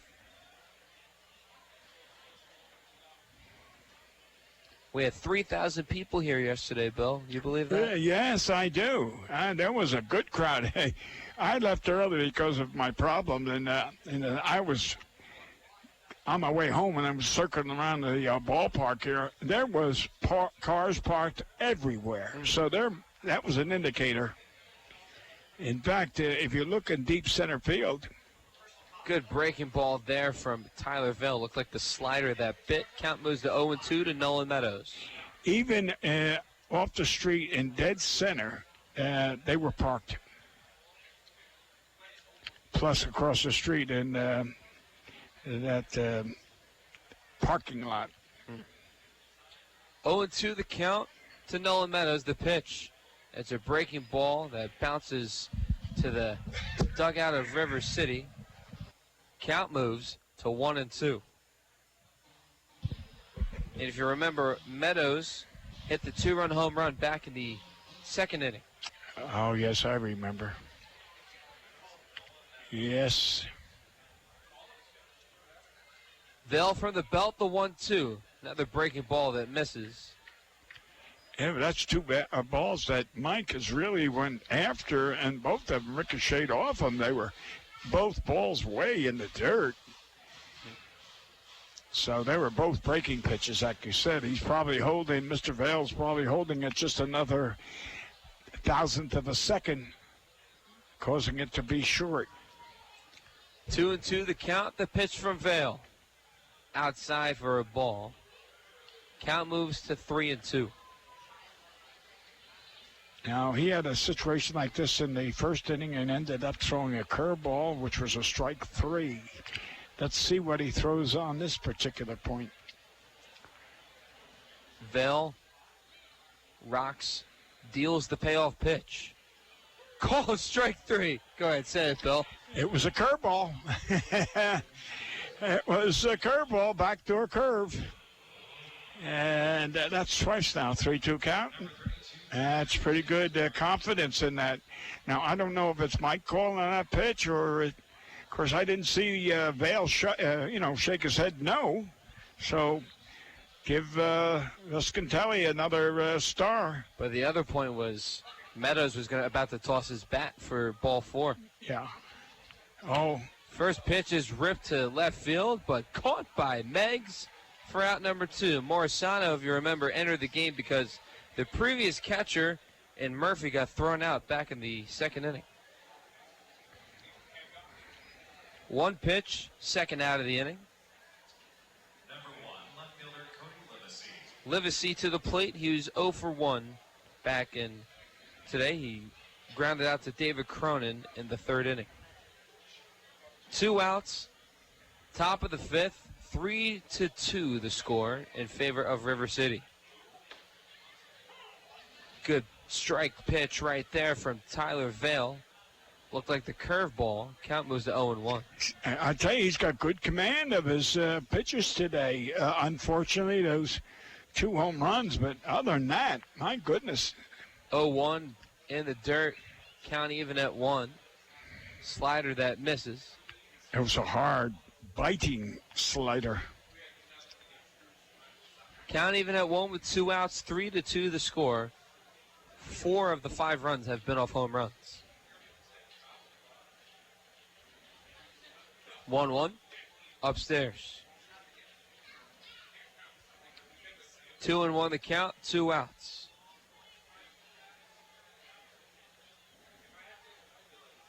Clear skies, high of 92 degrees here at Bossy Field. Vail fires the 2-1. Strike. Right down the heart of the plate for strike 2. 2-2 the count, 2 outs, 3-2 the score. 2 hits for River City, 3 hits for the Otters. The 2-2 will be fouled away. And what was the pitch? Curveball. Bill, today in 1908, Boston's Cy Young throws his 2nd no-hitter. He beat the New York Highlanders by a score of 8-0. You know who the Highlanders were? Forerunners for the Yankees. That was my first guess. Yeah. 2-2. This is fouled down the 3rd base line. Long is trying to hustle and make the catch, and he can't because the ball goes foul into the seats. Count remains even at 2. So the Highlanders were the Yankees before the Yankees? Yeah. Of course, I think the first Major League Baseball game or professional baseball game was Cincinnati. Okay. That was in the 1800s or something. Count remains even at 2 with 2 outs. Vail trying to get out of the inning for the Otters. The 2-2 down the 3rd base line. Long thinks he might have it. Makes the catch and does to end the inning. We head to the bottom of the 5th. Another 1-2-3 inning for Tyler Vail. You're listening to Evansville Otters Baseball on the Otters Digital Network and 91.5 WUEV. This summer, the Frontier League heads to the Big Apple as its brightest stars battle the Can-Am League's finest in the historic first-ever Frontier League Can-Am League All-Star Celebration. It's July 9th and 10th in beautiful Rockland County, nestled in New York City's suburbs. Slide to rocklandboulders.com for tickets and lodging information to see the best baseball stars shine in New York. Again, visit rocklandboulders.com and show support for your team in the Frontier League Can-Am League All-Star Game. No matter how large or small your digging project may be, no matter how urban or rural, you must always call 811 before any digging project. 811 is our national one-call number, alerting your local utility companies to come out and mark any lines they have near your dig site. So before you do this or this, make sure you do this. For digging projects big or small, make the call to 811. Brought to you by Indiana 811. The Evansville Otters would like to thank the Evansville Courier and Press for their support and coverage of Otters baseball. The Evansville Courier and Press provides news, sports, and weather coverage to the tri-state, both in a print and online edition. The Evansville Courier and Press can be found online at courierandpress.com, as well as on Facebook, Twitter, Instagram, and Pinterest. The Evansville Courier and Press, a member of the Journal Media Group. Ryan is a complete player both on and off the field. He There's a rips home this run. pitch in the air to right center Home field. run. Going back is Home Este, run. and that ball is gone. Home run number 8 for Ryan Long. It's a 3-2 game.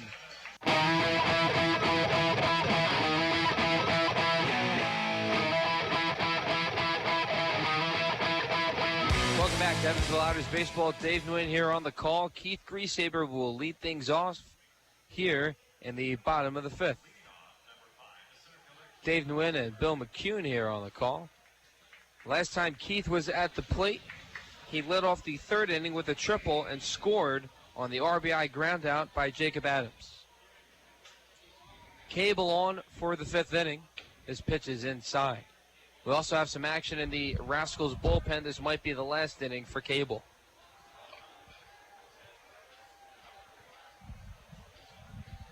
The 1-0, ripped, shallow. Achenbach thinks he has it, steps into the outfield and makes the catch. Out number 1.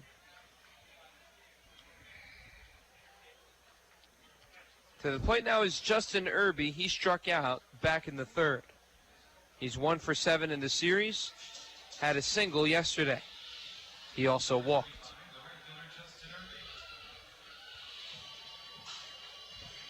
Righty-righty matchup. 1 out here in the bottom of the 5th.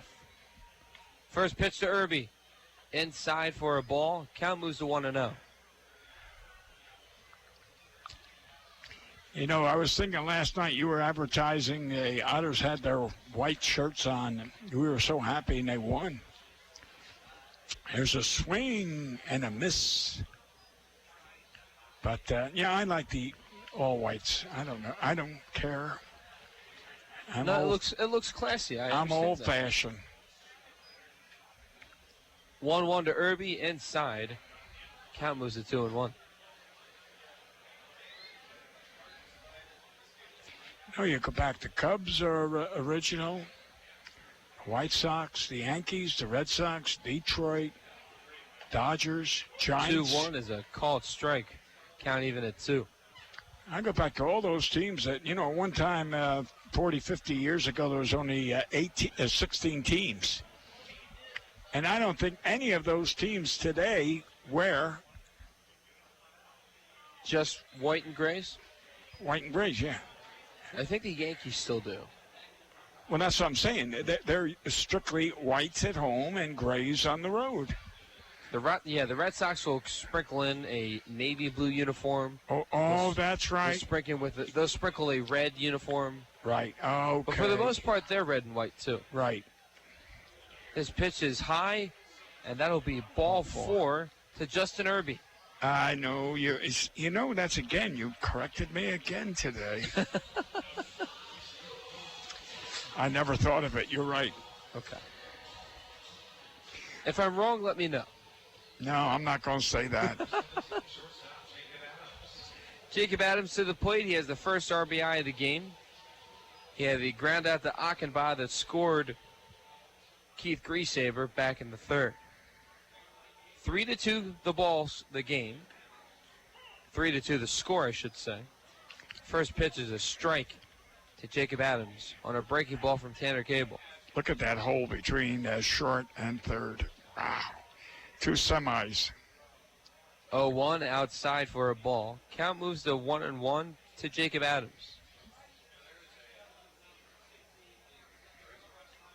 Adams from Conway, Arkansas, played at the University of Mississippi. Same school as Archie Manning. His pitch goes behind the catcher Morisano, and trotting to second base is Justin Irby. I like to lay claim that I drafted him, Archie. Yeah. Although, you know, he didn't sign with the Royals, it was I who put his name in to be drafted. Okay. I'll hold you to it. Oh, yeah. Well, again, call Kansas City. 2-1. Be a ball in the dirt. Count moves to 3-1 to Jacob Adams. Left-handed batter, right-handed pitcher matchup. Otters superfan Nick Drake cheering for the Otters right down on the first base side. This pitch is popped up in the air to Penner at shortstop. Makes the catch for out number 2. Yeah, there was, it wasn't a good at-bat for Jacobs. Jacob Adams? Yeah, it wasn't a good at-bat. Cronin to the plate. He's 0 for 2 today. 5 for 9 in the series. He was 3 for 4 on Friday night with 3 singles and a double. Or 3 singles, excuse me. And then last night he had the RBI single, the 2-run RBI single to make the score 4-3 at the time. Be nice if he got one of those now and make it 3-3. Let's see if third time is the charm for Cronin. The first pitch will be fouled down the third base line, out of play. Action continues to be warming up in the bullpen for the River City Rascals. Left-hander. 21? Sounds about right. Yeah. Only lefty on the staff in Puris. Okay. 0-1 the count to Cronin the pitch. Inside for a called strike 2. I thought that was low. So did Dave. That's why he didn't swing. Count now at 0-2 with 2 outs. Runner on second in Irby. Went to second on the wild pitch. Cable, the former Otter, out the longest outing he's had this year. Steps off the mound and calls time. Although he's only, Irby was the only one he's walked. Yep. Cable in 4 2/3 innings. He has 41 strikes, 25 balls. Yeah. Checks Irby at second. The 0-2 from Cable. It'll be a dribbler foul down the first base line. Count remains at 0-2 to David Cronin. He's a big fan of Giordano's pepperoni pizza in Chicago. Grew up a Chicago Cubs fan on the south side of Chicago, which is White Sox territory. Almost everyone in Dave's family is a White Sox fan except his grandfather. Dave and his grandfather are Cubs fans. And it's ironic because Dave was actually drafted by the White Sox organization.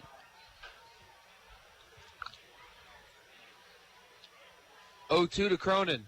Rips this through the hole, a base hit. Rounding second and third is Irby. The throw to the plate will never get there. Irby slides safely. An RBI single. A game-tying RBI single for David Cronin. We're knotted at 3. Line drive right up the middle. Well, he did it again, Dave. Third time is the charm for David Cronin. And there's a mound visit for Tanner Cable. He's finished. So there will be a call to the bullpen. The lefty Puris will come on for the Rascals. We'll go to a commercial break. We're tied at 3 here at Bosse Field, thanks to the bat of David Cronin. You're listening to Evansville Otters Baseball on the Otters Digital Network and 91.5 WUEV. GD Ritzy's is a proud supporter of Evansville Otters Baseball. GD Ritzy's menu features hamburgers, grilled chicken sandwiches, old-fashioned peanut butter and jelly, and ice cream. With 3 Evansville locations. West at 4810 University Drive. On the north side at 4320 North 1st Avenue. And on the east side at 601 North Green River Road. GD Ritzy's is open from 10 a.m. to 10:30 p.m. Sunday through Thursday and 10 a.m. to 11 p.m. on Friday and Saturday. GD Ritzy's, a proud supporter of the Evansville Otters. Did you know that the CDC recommends up to 6 vaccines, even for healthy adults? Or that vaccines are part of a healthy lifestyle, just like eating well and exercising? Or that choosing not to get vaccinated may put your health at risk? There's a lot to know when it comes to vaccines. Get the facts by visiting vaccinesinu.com and talk to your doctor about which vaccines may be right for you. When it comes to your health, it pays to get the facts. Visit vaccinesinu.com for more information. A public service of Healthy Women and Merck.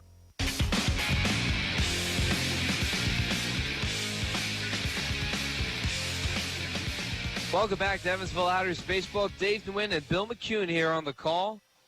David Cronin ties this game at 3 on an RBI single that scores Justin Irby from second base. The third RBI of the series for David Cronin.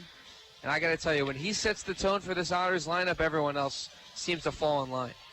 Well, I just wonder if Giordano had anything to do with it. Maybe. Will definitely deserve a slice of pizza when he gets back home. Yeah. To the plate is Jack Meggs. We have a new pitching change for the River City Rascals. The lefty out of the bullpen, Tanner Puris. He went to Western Carolina University and he resides in Hudson, North Carolina. You're familiar with the state of North Carolina, aren't you? Oh, you better believe it. My big brother Jack lives there. Does he? Yes, Elon College. Oh, yeah, he lives near Elon in Greensboro? Yes, All yes, right. yes. A wonderful area right there. It is. You know, when he played there in let me get it right. I'm going to say 51, 52, he played with Burlington. And Meggs shows bunt and moves forward. It's a strike called as he did not get his bat back in time.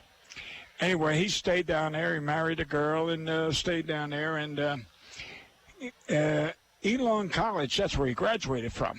And that was like 2 Army barracks, and that was it. Okay. Meggs has an 0-1 count. The pitch from Puris. Who got hit? That hits him in the elbow. Yeah, he got hit. Meggs will grimace as he trots down the first base line. Runners now on first and second with 2 outs. And a dangerous man at the plate. And Ryan Long, who made this a 3-2 game in his last at-bat with his solo home run. Yeah. Anyway, to summarize, Elon College now occupies 90% of the city. Or Does the it village. really? Oh, yeah. Every building you look, it's either the Lab Corps or the University of Elon. It's no longer a college. And what beautiful athletic facilities they have. Beautiful. Right, Mr. Long's at bat. First pitch to Ryan is that strike outside. He doesn't like that pitch. I'm just going to say that's the pitch he lets go all the time, and I ask him about it, and to him it's a ball.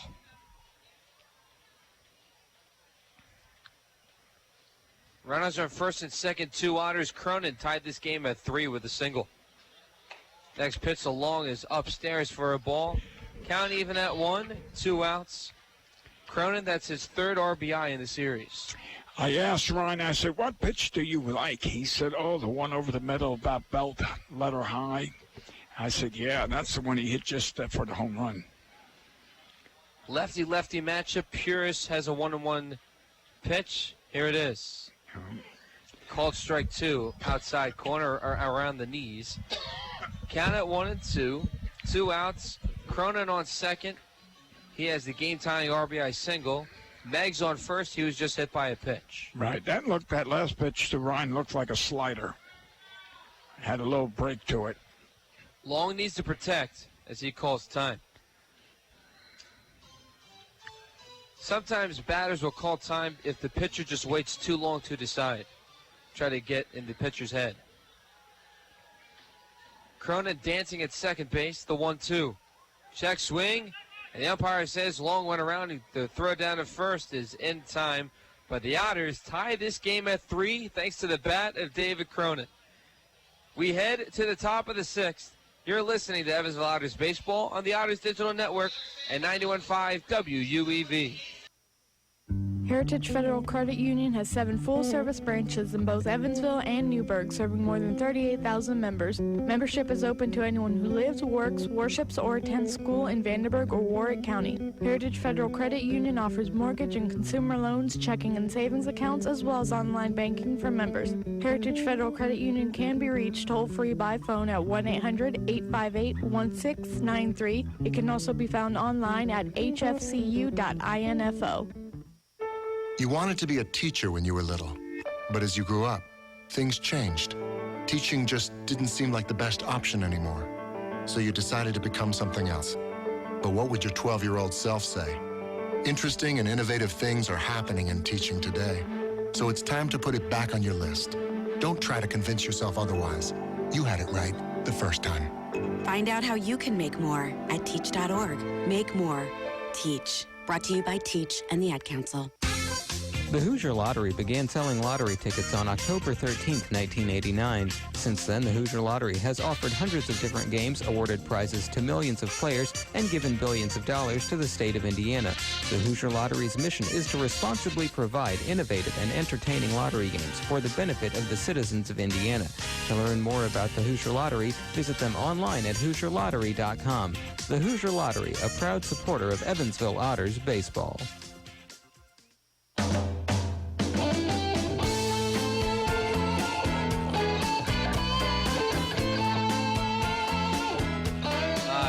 Intro as we come back to Bossy Field here in the top of the sixth. Dave Nguyen and Bill McCune here on the call. To the plate for the River City Rascals is the top of the order.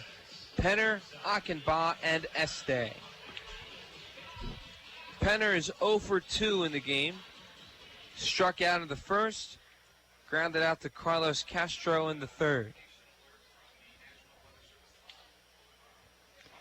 Well, let's hope that Mr. Vale goes at least another 2 innings. I mean, he's doing great. Let's see, how many hits? 2. 2 home runs, and that's it. Yep. First pitch from Vale is a breaking ball in the dirt for a ball. Count moves to 1-0. Long at third, Adams at short, Cronin at second, Castro at first. The 1-0 is a foul tip late by Penner. Count even at 1. A little up there by his esophagus beginning. Okay. Penner is 2 for 6 in the series heading into today. Yesterday he was 2 for 4 with an RBI single. Ooh, what a curve. Oh, what a curve. What a curve for strike 2. Yes, I mean, he has got beautiful command and control that pitch. Vale, 44 strikes, 26 balls as we head into the top of the sixth. The 1-2. Slider in the dirt. Count even at 2. He seems to, his slider seems to be outside and low all the time. It's the curve that really he's got command of. From the belt, the 2-2 from Vale. Ground ball foul will roll to the top of the pitcher's mound. Umpire rules a foul as it bounced off top of home plate. Count even at 2. Top of the sixth. Tie game at 3. Otters scored a run in the third inning, the fourth inning, and the fifth inning. Third from an RBI ground out by Jacob Adams. In the fourth inning, a solo home run from Ryan Long. And in the fifth inning, an RBI single from David Cronin that scores Justin Irby. The 2-2 is in the dirt for a ball. Count now full to Andrew Penner. Let's see if it's the curveball again on a 3-2 count that he's got 2 strikeouts on. Let's see if he throws it again. The payoff pitch from Vale. Ooh, that hits him. That was a fastball. That was a fastball.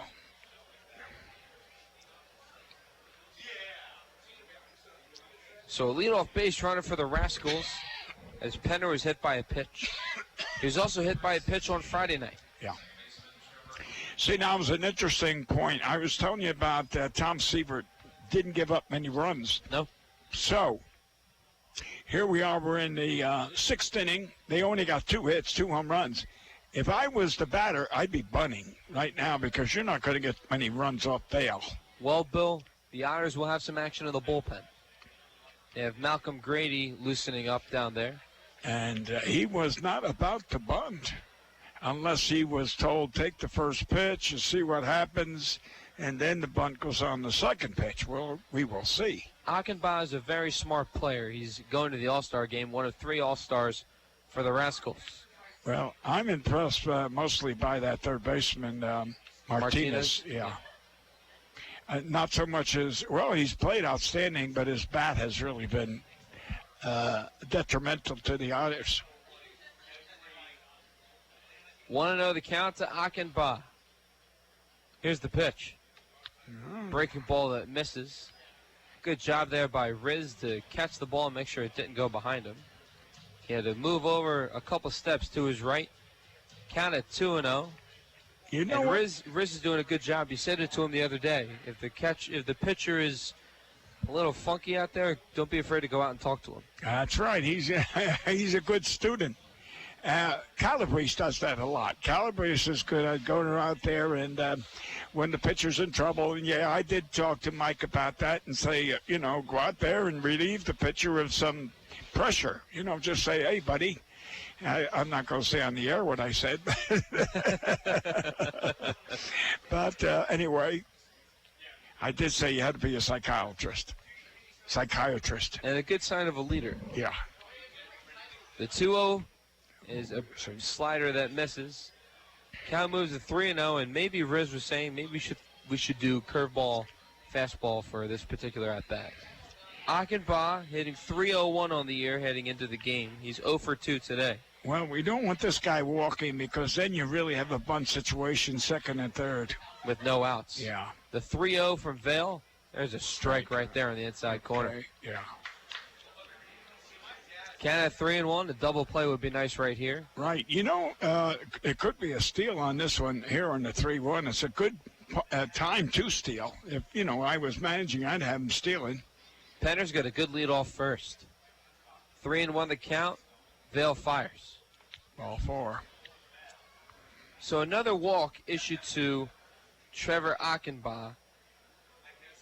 He was walked twice yesterday. He was also walked twice on Friday night. Yeah. Now Castro's got to come in. Of course, here comes Max. My God, that's the first time, a long time I've ever seen him come out in a situation like this. That's good. Here. A new pitcher. We're going to go to the bullpen. Great job by Tyler Vail. He should get a round of applause as he heads back to the dugout. Two hits and 3 runs. 3 runs, but 2 hits, yeah. Malcolm Grady will enter the game as it is a wow call to the bullpen. We'll take a quick break, and when we come back, we'll get back to action right here at Boston Field. You're listening to Evansville Otters Baseball on 91.5 WUEV and the Otters Digital Network.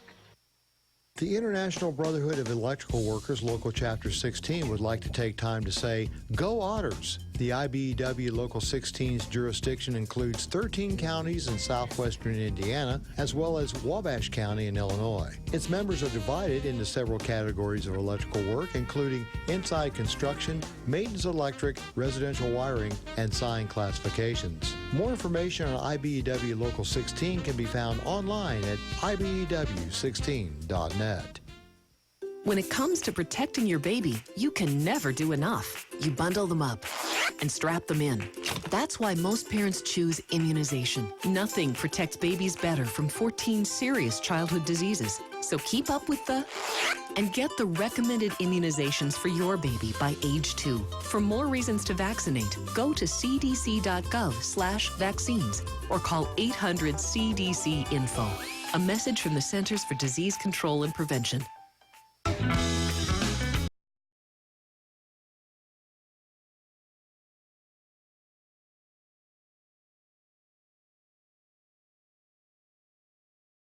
Welcome back to Evansville Otters Baseball. Dave Nguyen and Bill McCune here on the call.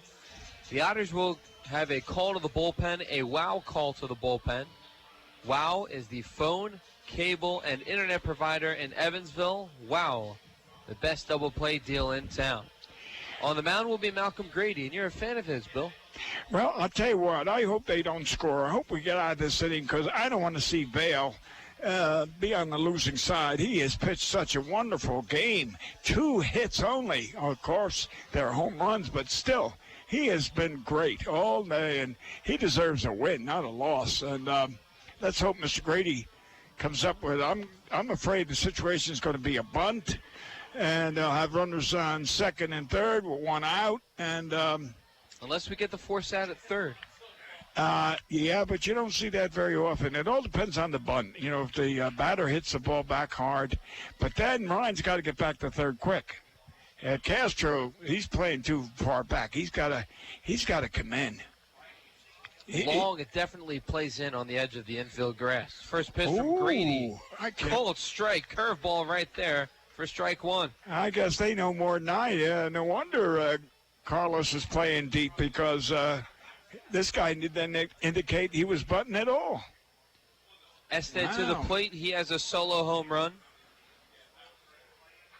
The third run of the game for the River City Rascals. Este going into today was 0 for 8. He's now 1 for 10 in the series. I'll tell you what, Grady just threw an outstanding breaking pitch on that one. It was a ball, but still it was outstanding. 1-1 the count. Este batting .260 on the year.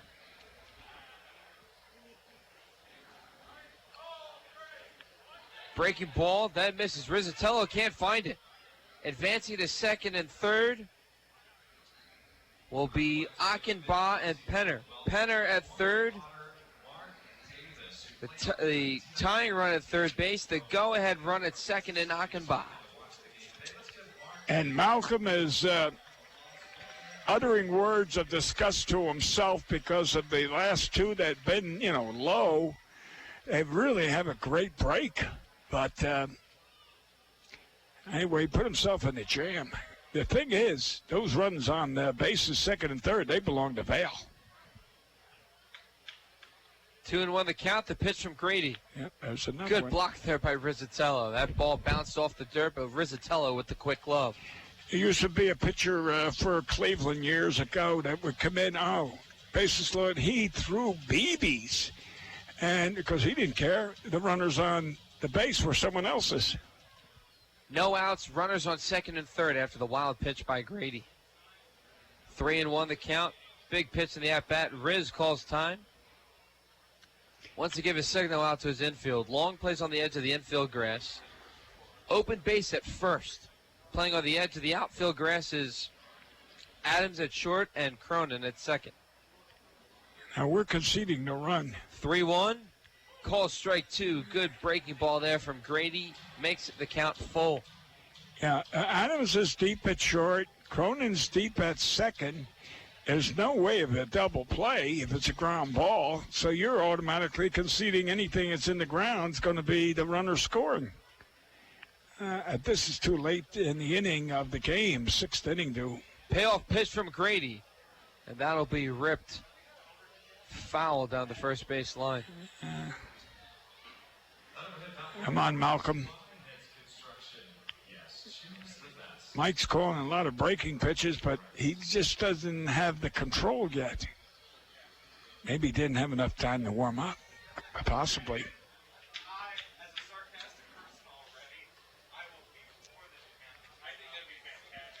The payoff pitch. Ball four. Ball four. So now the bases are loaded with no outs. Not an ideal situation for the Otters. It'd be nice if we have a ground ball hit to Ryan, who comes back to Mike to first. That'd really help us. The 5-2-3? Yeah. To the plate will be Braxton Martinez, who has 3 RBIs in this series. 0 for 2 today, 3 for 7 in the series.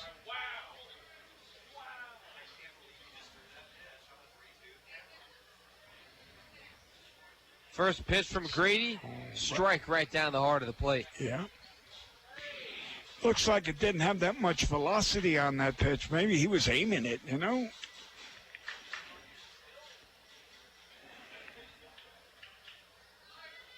the count. Bases loaded, no outs for the Rascals. The pitch. Ooh, breaking pitch. No. That was in the dirt for a ball. Count even at 1. Mike's got his work cut up for him with this, the bases loaded, and the way this guy, Malcolm's been pitching low.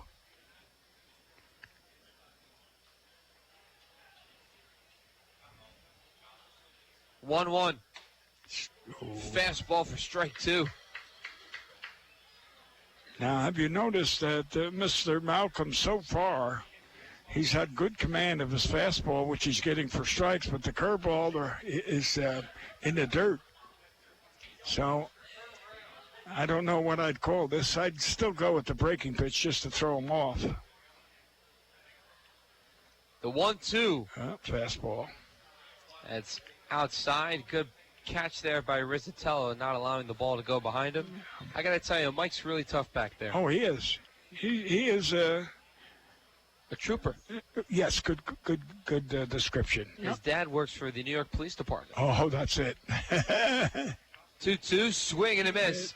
A much-needed strikeout on the breaking ball from Malcolm Grady. There's out number 1. Yeah, see how he uses the breaking pitch, gets out of it. That was a big break.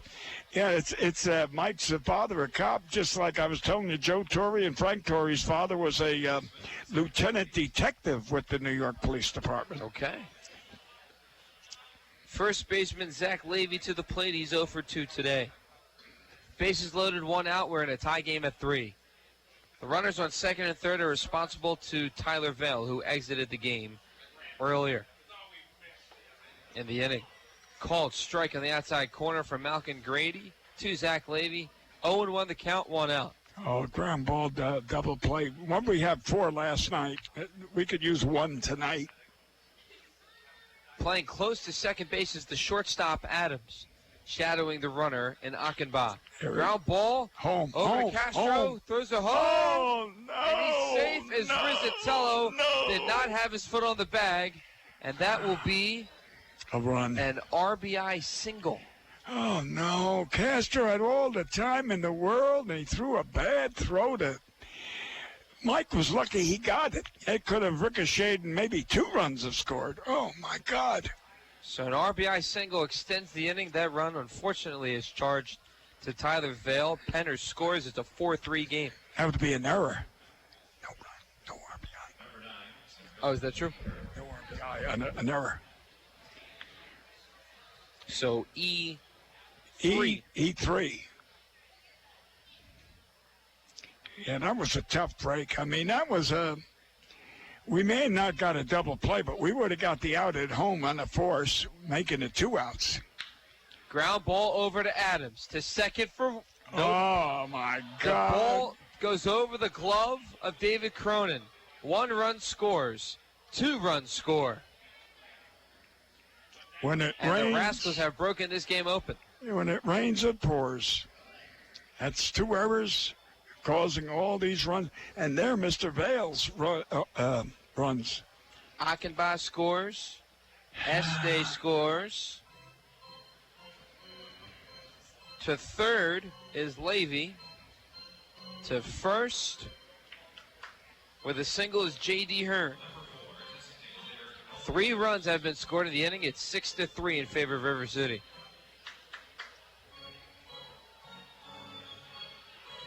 The 7th batter of the inning is Nolan Meadows, who had the 2-run home run back in the second. Ironically, this series, Rascals haven't got many hits, but they certainly got a lot of runs. And here we are in this situation, 6 runs, 2 hits. Yes. Same situation as on Friday night. Yeah. They've scored more runs with less hits. We've gotten more hits and less runs.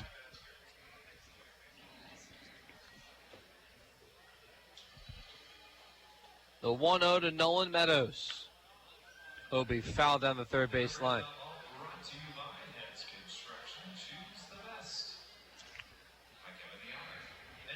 It'll be interesting. 1-1 the count. Runner on third in Levy.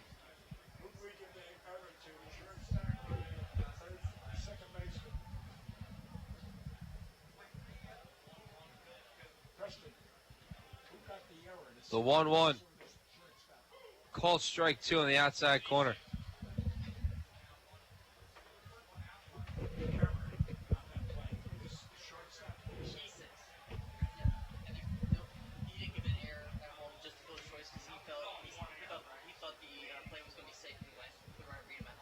Really? So no error?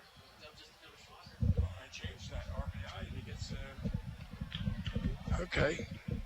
1-2 the count. We had Preston come over and help explain the scoring situation. So Martinez had Levy, had the fielder's choice that scored the run for Andrew Penner, and then an E6 on Adams scored the other 2 runs for Achenbach and Este. Yeah, and on Castro's, they didn't give an error. They said it would have been a base hit, so there was no error on that play. So therefore, he does get the RBI. 2-2 is fouled. The runner will have to retreat back, and J.D. Hearn. The Rascals jumped out to a 2-0 lead back in the second, the 2-run home run by Nolan Meadows. The RBI ground out by Jacob Adams made this a 1-run deficit after 3. Then in the fourth, a solo home run for Cameron Este made it 3-1. Throw over to first is not in time. Ryan Long's 8th home run of the year, a solo shot over the Bud Light Line patio in right center field, made the score 3-2.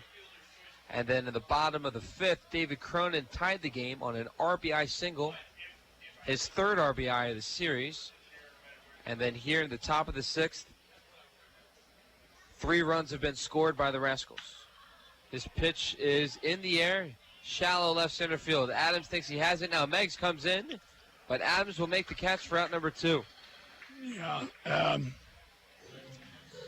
Yeah, that was a shortstop's play, which Adams he made, but you had Meggs coming in at full steam, and I thought he was going to run him off the play, but it was Adams' ball all the time.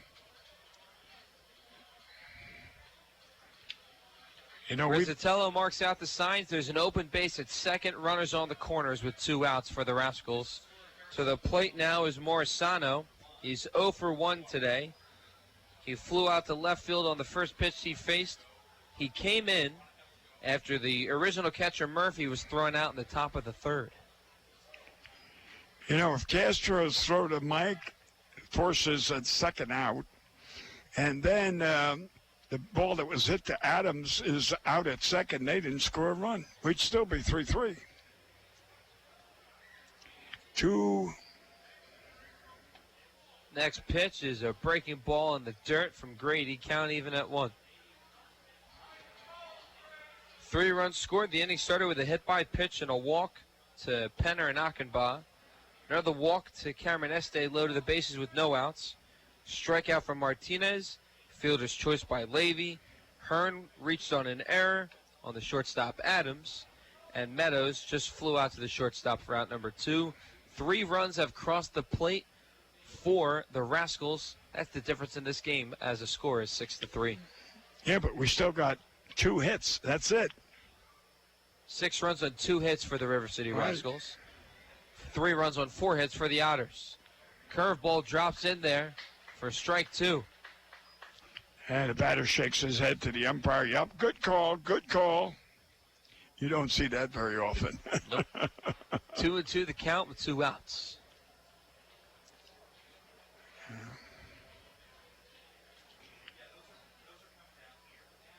The Here he goes. pitch blocked in front of Rizzatello.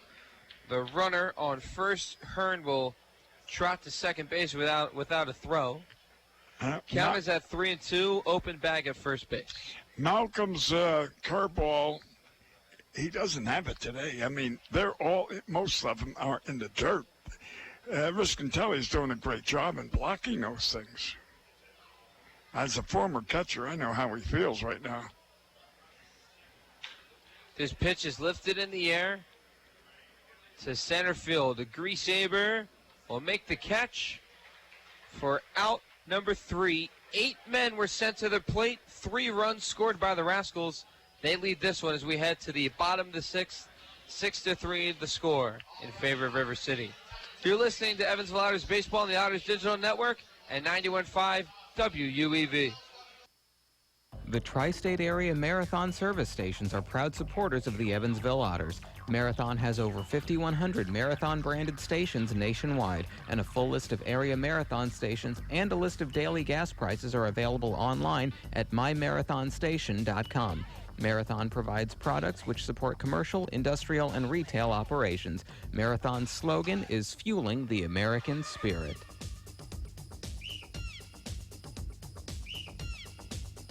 So, Jacqueline. Yes, Mom? I wanted to talk to you about something, and... Oh, wait, hold on. I just got a text. Oh, wait, Mom. I just got a message. So many comments on my comment. Hey, guys, check out my new video game. Mom, what? Huh? Pew, pew. What'd you say? This weekend, unplug. Getting closer to nature can get you closer to your family. To find the forest nearest you, go to discovertheforest.org. Brought to you by the U.S. Forest Service and the Ad Council. This Evansville Otters broadcast is made possible through support from New Image Travel. New Image Travel provides motor coach charter service to the United States and Canada with pickup within a 150-mile radius of Evansville. A full list of New Image Travel's offerings can be found online at newimagecharter.com. New Image Travel can be reached toll-free at 1-800-432-6213. New Image Travel, a proud supporter of Evansville Otters baseball. You're listening to exclusive coverage of Evansville Otters baseball on 91.5 FM WUEV Evansville. 0-2 to Cronin. Rips this through the hole, a base hit. Rounding second and third is Irby. The throw to the plate will never get there. Irby slides safely, and RBI single, a game-tying RBI single for David Cronin. We're knotted at 3.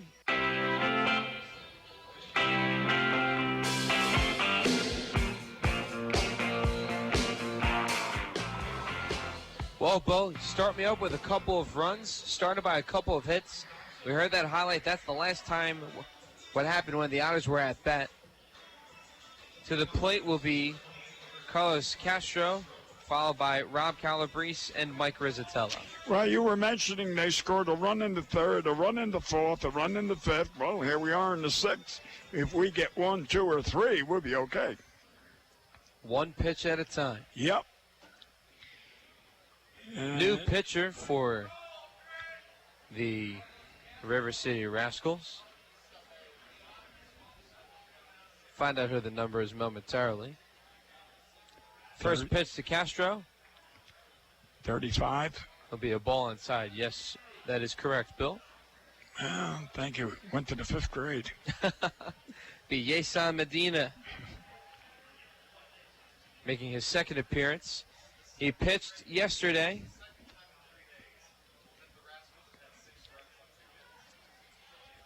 Did you hear that? No, what? Second time in 3 days that the Rascals have had 6 runs on 2 hits. Oh, really? Oh, no. I have to credit Zane with that stat. Oh, okay. That pitch is high in the air. Shallow center field. Making the catch, looks like, is Penner. Or Achenbach, excuse me, the second baseman for out number 1. And Castro went after a high inside pitch and just got jammed on that one. He didn't get around. Nothing but a cheap fly ball. Medina enters the game. He entered last night's game as well. Medina played for the High A team for the St. Louis Cardinals. He hails from Jiminy in the Dominican Republic. Oh, yes, that's right. You did mention that last night.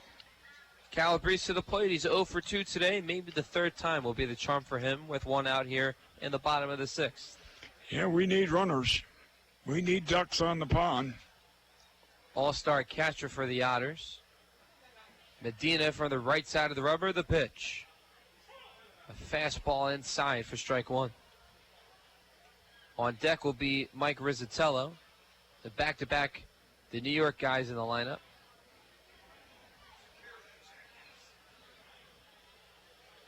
Righty-righty matchup, the 0-1. Breaking ball in the dirt, count even at 1. You know, you Calabrese. ought to ask if they ever played against each other, because if Calabrese is in Staten Island and Mike is Long Island, I mean, all you do is cross over the Barrows Island Bridge and you run the Long Island Expressway. They might have played against each other. 1-1. Inside for a ball. Count moves to 2-1 to Rob Calabrese. Has an on-base percentage of .360. 5 home runs on the year and 16 RBIs. Coming into this outing, Medina has a 3.86 ERA and 21 innings pitched, 18 strikeouts. How many walks? The 2-1. Swing and a miss on a breaking ball from Medina. Count even at 2 with 1 out. That was his best pitch he's thrown so far in this inning right there. That one there. Other than that, he's been playing with the batters.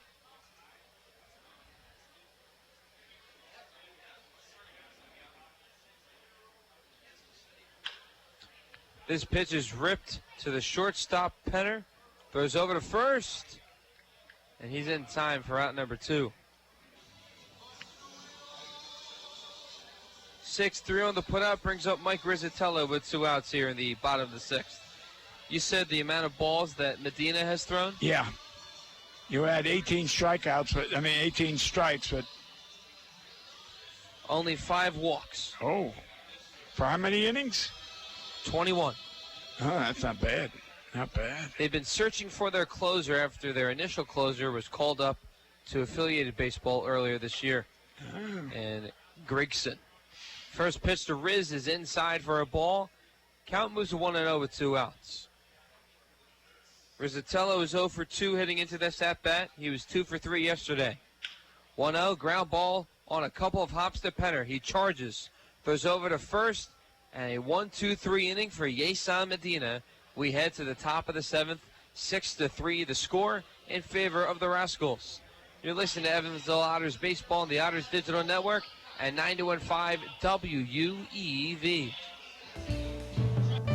The Tin Fish Restaurant is located at 707 State Street in Newburgh, Indiana. Independently owned and operated, the Tin Fish menu featured salads and sandwiches, as well as seafood platters and combos, and seafood burritos, tacos, and burgers. The Tin Fish Restaurant is open 7 days a week from 11 a.m. to 8 p.m. They can be reached by phone at 812-490-7000. Visit them online at tinfishnewburgh.com. The Tin Fish Restaurant, a proud supporter of Evansville Otters baseball.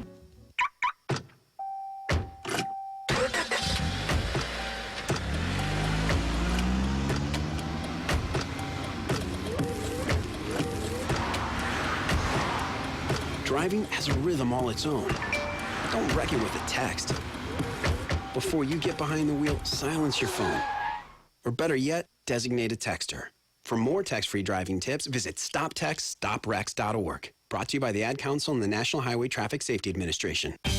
Why Old National Bank? Old National Bank began in 1834 with just one room and a passion for helping people prosper. Today, we are honored and grateful to be the financial partner for so many businesses, families, and individuals like you. From our commitment to safety and security to our promise of service that will exceed your expectations, we want to be your bank for life. Old National Bank, member FDIC.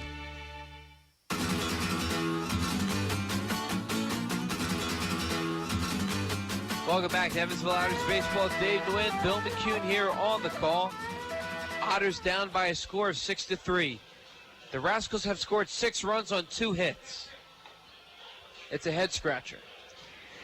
Yeah, but you said Zane looked that up, and 6 runs on 2 hits for 3 ball games. That is two of three baseball games. Yeah, that's unusual.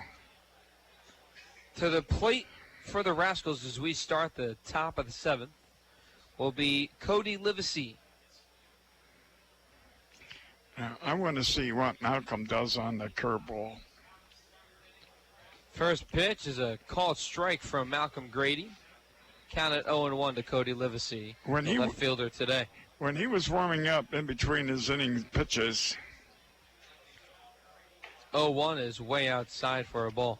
He was throwing off speed and a pretty good break. But, what we saw last inning was he was snapping that ball way in the dirt. Next pitch is a ball. Count moves to 2-1. Well, today, Bill, in 1995, 39-year-old Indians designated hitter Eddie Murray collected his 3,000th hit off of Minnesota's Mike Trombley. Steady Eddie becomes the 20th player in history to collect 3,000 hits and joins Pete Rose as the only switch hitters to eclipse 3,000. Murray also joins Carl the Yaz Yastrzemski and Dave Winfield as the only 3 players to accomplish that feat without having 200 or more hits in a single season. They will later be joined by Rickey Henderson, and he will be elected into the Hall of Fame in 2003. Steady Eddie, Eddie Murray.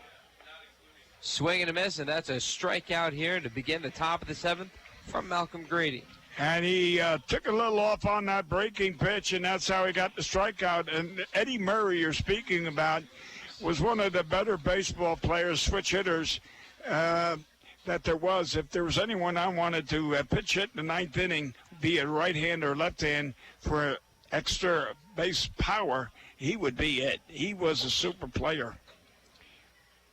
You know, the ironic thing, if I may, when he signed with Baltimore, he used to be able to field, I'm making this up now, say 10 feet to his right and 15 feet to his left. And after he signed a big $300,000 salary for 5 years, then all of a sudden he went 2 feet by 2 feet. And then on his last year, he went 10 to 15 because the Dodgers gave him that big money. So, in other words, what I'm saying is once he got that $300,000 contract, then he just kind of took it easy in the field. Now, not his hitting, but his fielding, yes. But he was a super hitter. I scouted him many, many times. 3-1, the count to Andrew Penners. We're in the top of the order for the Rascals. Called strike 2 for Malcolm Grady. Even makes the count full at 3-2, 1 out, top of the 7th. Otters down by a score of 6-3. 6 runs on 2 hits for the Rascals. 3 runs on 4 hits for the Otters. The payoff pitch, ground ball, that's up the middle for the base hit. And you notice that was the curveball, off-speed curveball. It would have been a good strike, but it just hung up there a little, and then he jumped on it. He learned in between innings to not throw the curveball as hard as he was. Don't snap it. And he's more effective with it. But an interesting thing, we were talking about not playing 100% when you got that big contract. And I think it was I'm going to say it was 86, just for the sake of argument. 1986. First pitch from Grady to Akinba is a ball upstairs. Count moves to 1-0. And I told my brother Jack, I said, Terry Kennedy, our catcher, I said, if you notice, he's not blocking the plate. He's going up the line to get the ball, then take a step or two and try to get the runner out. And, of course, the runners were safe. I said, he doesn't have any guts. He's not blocking the plate. Well. So, anyway, I was in San Diego this one night. It was a big game, and here comes the runner. And Terry Kennedy takes 2 or 3 steps into the field. Swing and a miss. Good breaking ball there from Malcolm Grady. Count even at 1. So he took 2 or 3 steps into the field. The runner slides safe. We lose the ball game. And I said to Bill Beck and my brother Jack, I said, you see, that's what I was trying to tell you. If he had stayed and blocked the plate, he would have been out. And I said, oh, yeah. But it took months for them to understand. Throw over to first is not in time. Otters have some more action in the bullpen as Chris Cepeda, a right-hander from New York, seems to be warming up. And the reason I told that story for one reason, and that was Terry was in his last year. He wasn't going to get hurt, so his negotiating the next year would have been, There it goes. Called strike 2. Good breaking ball there from Grady. Looked like a curve right there. It was. Moves to 1-2. And again, off speed. Not throwing hard, not snapping it. He's pulling the shade, but he's not yanking it. 1-2 the count, 1 out to Trevor Akinba, who is 0 for 2 with a walk and a run scored. today. Throw over to first is once not in time. Sun begins the set here. I got to tell you, weather-wise, it was a great day for baseball. Oh, it was. A little humid, but it was in the 90s. I'm going to say 93 or something. AccuWeather said 92. Call me a liar. No, I'm not. Well, I'm just saying when I researched it before the game, the radar was supposed to say 92, but it feels like 93. Yes, okay. You're agreeing, 93. Yes, I am Okay. agreeing. Yes, All right. I can agree that it's 93 and it's high. Okay. 2-2 the count, one out, runner at first.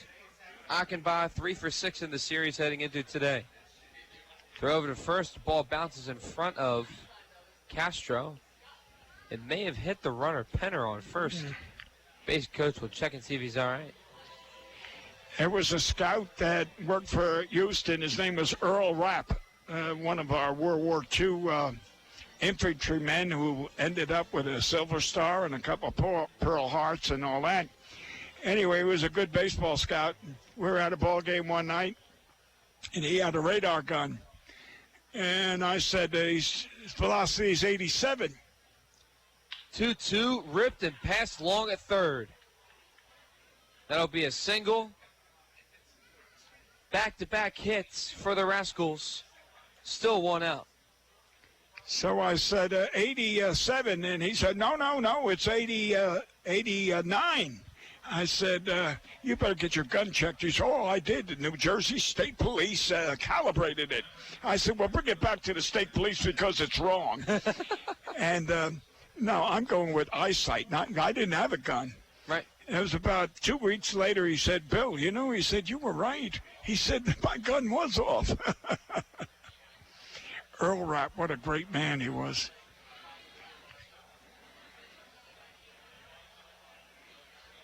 First pitch will be outside for a ball from Grady to Cameron Este.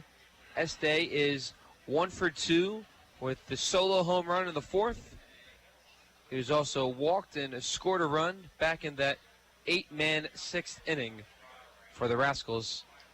Sent 8 runners to the plate, or 8 men to the plate, and scored 3 runs. See, now here he snapped that curveball off, and Mike had a tough job of having to block that with his chest protector. Again, Malcolm, I guess Mike's telling him, hey, buddy, if you're going to snap it off, I'm not going to be able to block them all. 2-0 the count. There's nothing more disheartening than as a catcher than to spend most of your day blocking low balls.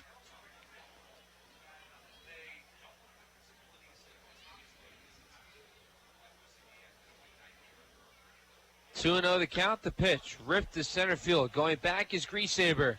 He'll make the catch.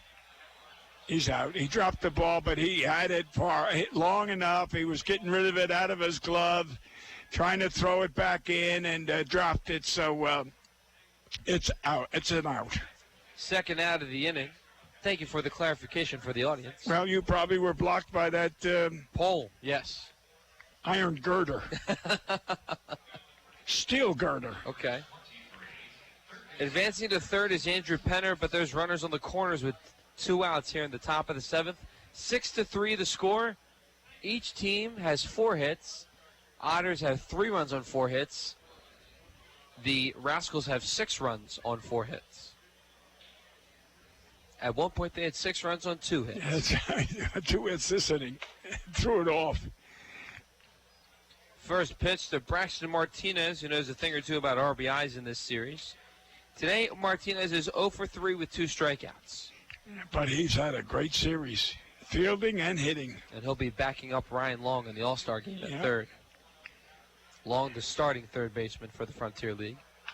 His pitch is ripped in the air and shallow, and that'll go over the head of Cronin, a base hit. Scoring is Andrew Penner. Going to third is Achenbach. Another RBI for the Rascals. Another RBI for Martinez. He has 4 in the series. It is now a 7-3 game. First RBI the first night. First RBI last night. and then another RBI, and tonight an RBI. You're right. So advancing to third is Achenbaugh. To first is Martinez, I should say. Zach Levy to the plate. And we'll get another wild call to the bullpen. We'll come back after a quick commercial break. You're listening to Evansville Otters Baseball on the Otters Digital Network at 91.5 WUEV. I'm in almost every school bus and classroom. You see me around the neighborhood, and you tell me that I'm a pretty good kid. Well, I'm one out of every 5 children in America, and I'm struggling with hunger. Please visit feedingamerica.org today and find your local food bank for ways to help.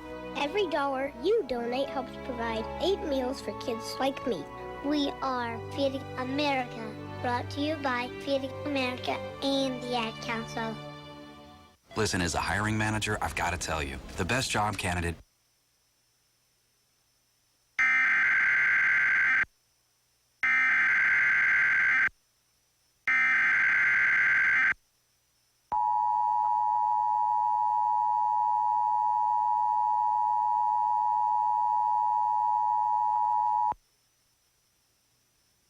National Weather Service in Paducah has issued a severe thunderstorm warning for central White County in southeastern Illinois, southwestern Wabash County in southeastern Illinois, southern Edwards County in southeastern Illinois, northwestern Warwick County in southwestern Indiana, southern Gibson County in southwestern Indiana, Vanderburgh County in southwestern Indiana, Posey County in southwestern Indiana, northwestern Henderson County in northwestern Kentucky until 8 p.m. At 7:11 p.m., strong winds ahead a line of thunderstorms were located along a line extending from near Albion to 7 miles northwest of Poseville to near Linville, moving south at 40 miles per hour. These winds have knocked down some trees in Mount Carmel, Illinois. Expected hazards include 60 miles per hour wind gusts. Severe weather has been confirmed by train spotters. The following impacts are expected. Expect damage to roofs, siding, and trees. Locations impacted include Evansville, Mount Vernon, Carmi, Newburgh, Fort Branch, Melody Hill, Grayville, Hopdot, Darmstadt, Owensville, Porterville, New Harmony, Crossville, Cynthiana, Blairsville, Casson, Elberfeld, Kingsburg, Griffin, and Monning. Repeating, a severe thunderstorm warning has been issued until 8 p.m. for the following counties in Illinois: Edwards, Wabash, and White, and the following counties in Indiana: Gibson, Posey, Vanderburgh, and Warwick, and Henderson, Kentucky.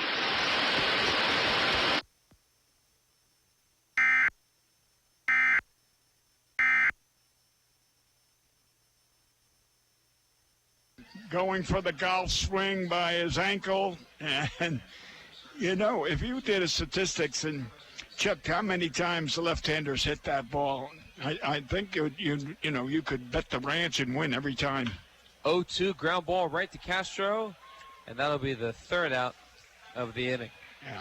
Well, it is stretch time here at Bossy Field. Otters need 4 runs to tie this game as we head to the bottom of the 7th. 7-3 the score in favor of River City. You're listening to Evansville Otters Baseball on 91.5 WUEV and the Otters Digital Network.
Otters down 7-3. We are in the bottom of the 7th. And yesterday in the bottom of the 7th, the Otters scored 5 runs to come back to win by a score of 6-4. Keith Griesaber will start the bottom of the 7th. Keith had a triple. He's 1 for 2 today. Triple was back in the 3rd and later scored on the RBI ground out from Jacob Adams. Takes a first pitch ball outside from Yeson Medina.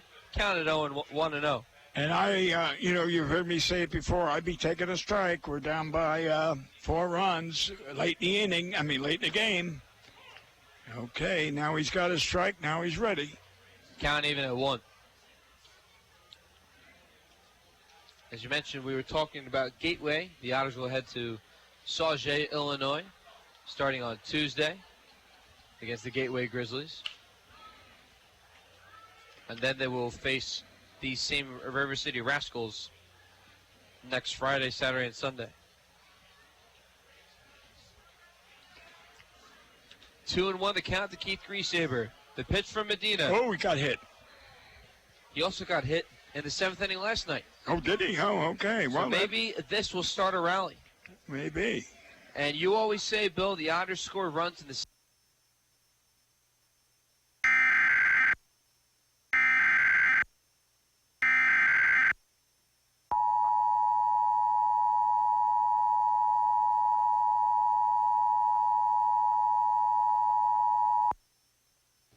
National Weather Service in Paducah has issued a severe thunderstorm warning for central White County in southeastern Illinois, southwestern Wabash County in southeastern Illinois, southern Edwards County in southeastern Illinois, northwestern Warwick County in southwestern Indiana, southern Gibson County in southwestern Indiana, Vanderburgh County in southwestern Indiana, Posey County in southwestern Indiana, northwestern Henderson County in northwestern Kentucky until 8 p.m. At 7:11 p.m., strong winds ahead a line of thunderstorms were located along a line extending from near Albion to 7 miles northwest of Poseville to near Linville, moving south at 40 miles per hour. These winds have knocked down some trees in Mount Carmel, Illinois. Expected hazards include 60 miles per hour wind gusts. Severe weather has been confirmed by train spotters. The following impacts are expected. Expect damage to roofs, siding, and trees. Locations impacted include Evansville, Mount Vernon, Carmi, Newburgh, Fort Branch, Melody Hill, Grayville, Hobsbawd, Darmstadt, Owensville, Poseville, New Harmony, Crossville, Cynthiana, Blairsville, Casson, Elberfeld, Kingsburg, Griffin, and Monty.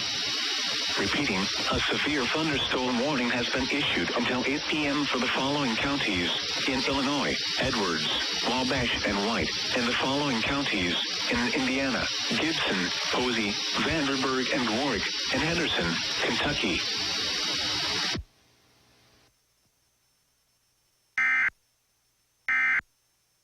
Senators later became a liquor salesman in New Brunswick. Oh, I shouldn't salesman. He was a liquor business.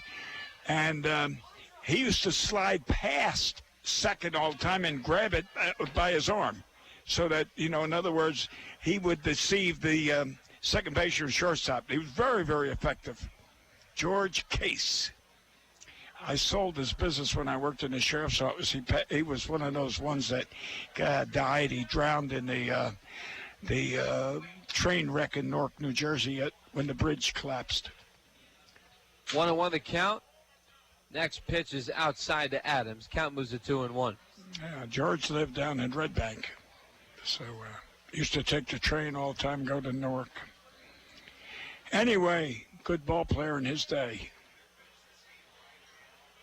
2-1 the count to Jacob Adams. Griesaber at second. Not afraid to get his jersey dirty. Slid in head first to second base. Ground ball to third. Griesaber doesn't go. Throw over to first is in time, I should say. That'll be out. Number 2.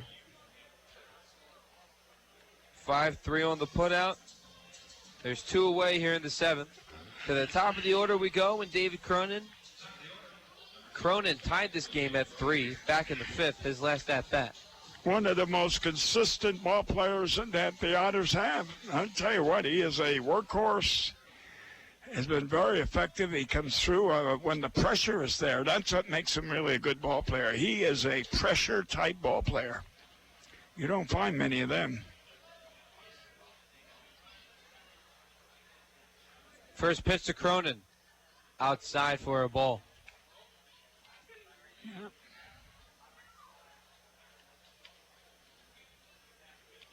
Cronin takes a deep breath. He steps outside the batter's box. Will readjust himself. Digs into the dirt. Well, we'll take 1 or 2 runs to be nice in this inning. It looks dark over there in left field. Rain may be occurring. Yeah, that's what it looks like. The 1-0. Swing and a miss. Good fastball there from Medina. Cronin a little late on that pitch. Count is at 1-1.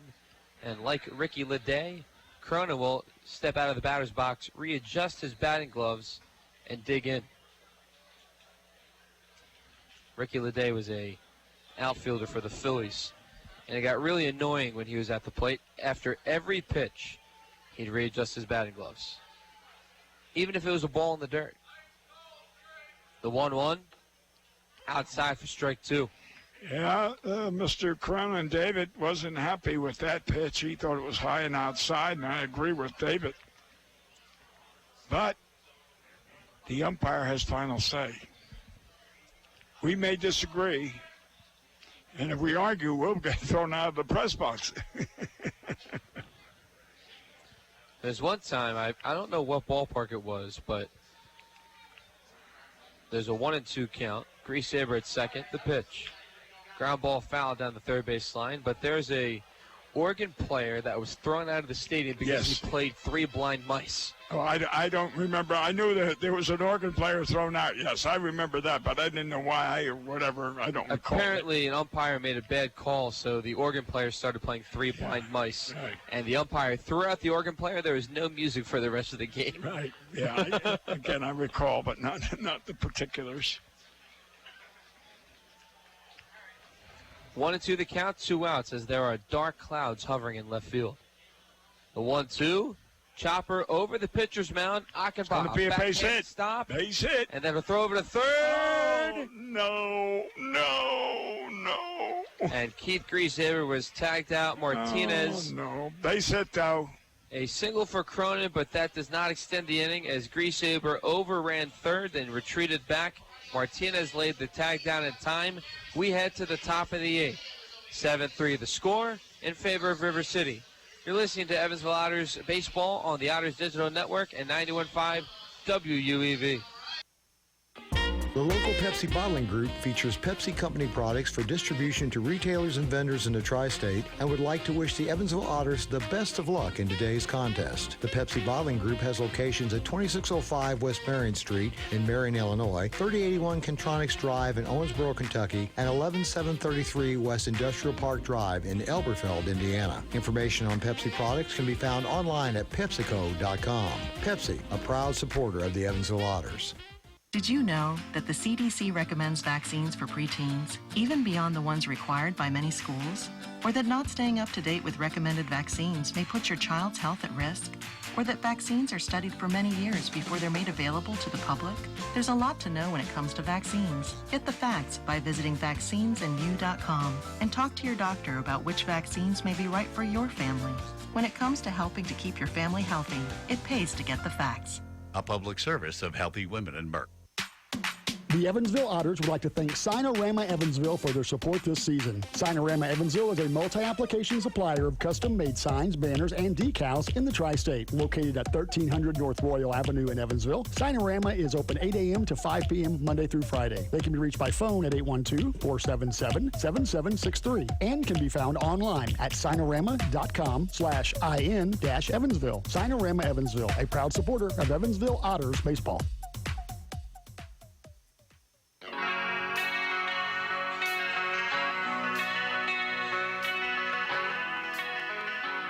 Welcome back to Evansville Otters baseball. Dave Nguyen, Bill McCune here on the call. Top of the 8th, 7-3 in favor of the River City Rascals. Tough call at third base on that play. The second baseman held it, threw it to third, and David Cronin had a base hit all the way. There was no call to even throw it to first base, which he didn't. He automatically threw it to third, and they had Keith going around. So there goes the rally, smothered. 2 straight strikes thrown by Chris Cepeda. Tough break. When the breaks go against you, it's tough to win. 0-2. Curveball drops in there, this time for a ball. Count moves 1-2 to J.D. Hearn, who had the grand slam on Friday night. When he throws that curveball, if you notice the way he releases the ball, it looks like it's coming out of the sky. The 1-2, Rizzatello sets up outside. The pitch. See, now that's different right there. See his fastball? He's got a different delivery. I don't know if you see it, Bill, but the wind will start to pick up. Yeah, it just knocked my notes down. And yes, the clouds will start to darken in the left and center field behind the wall, and will slowly drift toward right field as the wind is significantly picked up here at Bosse Field. The flag blowing at a rapid rate to the east. Well, our station engineer, Paul, down there said he's going to order me a kayak. Oh, that's nice. Yeah, to get me to my parking car. That sounds pretty cool. Well, yeah. You got room in there for me? I'm sorry, no. Okay. No. At least you're honest.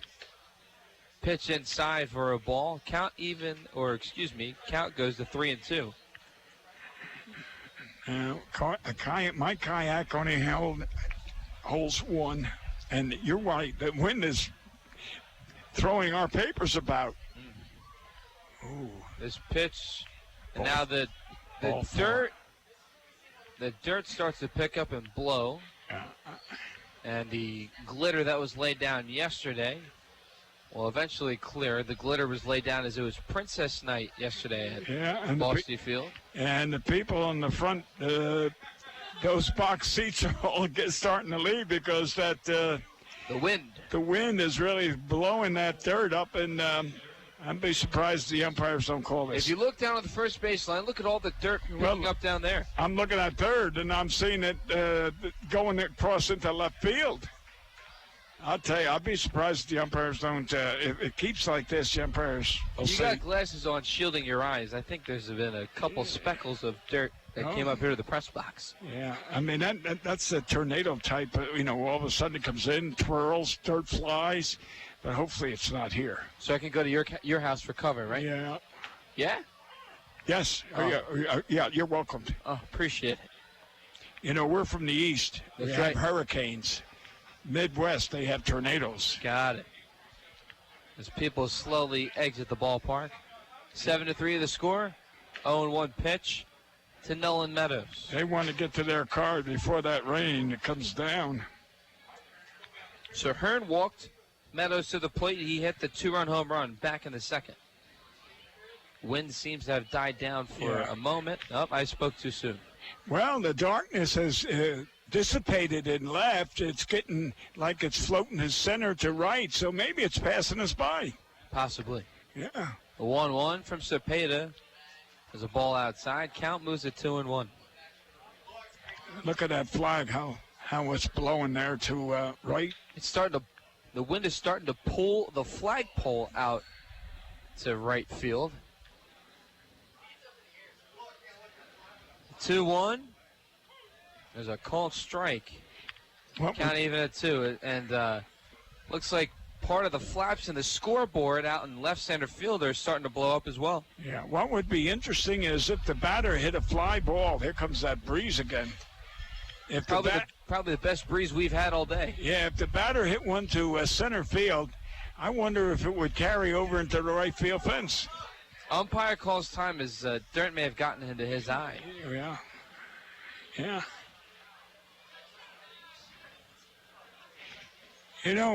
I've been wondering what those new poles are. And see it out there in the center over the Deaconess sign? It's flashing. And I've never seen that before. You see what I mean? See it flashing? Right over the Deaconess sign. Go up there, that one. Oh, yes, I see that new pole they just put up.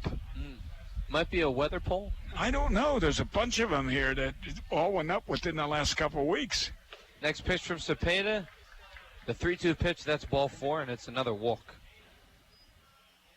Back-to-back walks. Interesting ball game as part of my score sheet has been yeah, a you little got dirty. dirt here. Yeah, I know. Well, we always could put the windows down, but then you're up to you. I might actually do that. Well, lose the natural sound though. I was going to say you lose the effects of the game. The natural elements of the game. Yeah, right. So the plate now is James Morisano. If you remember, the original catcher in Tanner Murphy was thrown out of the game, and Morisano was substituted in. Riz stands up, and fun fact here that Rizzatello and Cepeda are good friends. They're both from New York, as well as Calabrese and Jake Welch. The first pitch is a strike right down the middle. Even my water bottle starts to shake a bit. Well, I tell you, it's starting to get windy again. I'm looking at beyond the fence. There was a lot of dirt flying out there from that parking lot out there. Mm-hmm. So, of course, they did a lot of construction work, so maybe that. Laying down a bunt, and it'll go foul. Yeah. Is Morisano. Yeah. Count at 0-2. So for the third straight time, the Rascals jumped on the scoreboard first, a 2-run home run by Nolan Meadows. They then had a third run on a solo home run by Cameron Este. Otters scored their first run on an RBI ground out from Jacob Adams. They scored their second run on a solo home run. As I start to blink my eyes, there's dirt thrown in there. It's a little hard to see. Ooh. Another bunt, and that's an out. So he bunted on strike 3, and there's out number 1 for Morisano. A strikeout. Record a strikeout for him.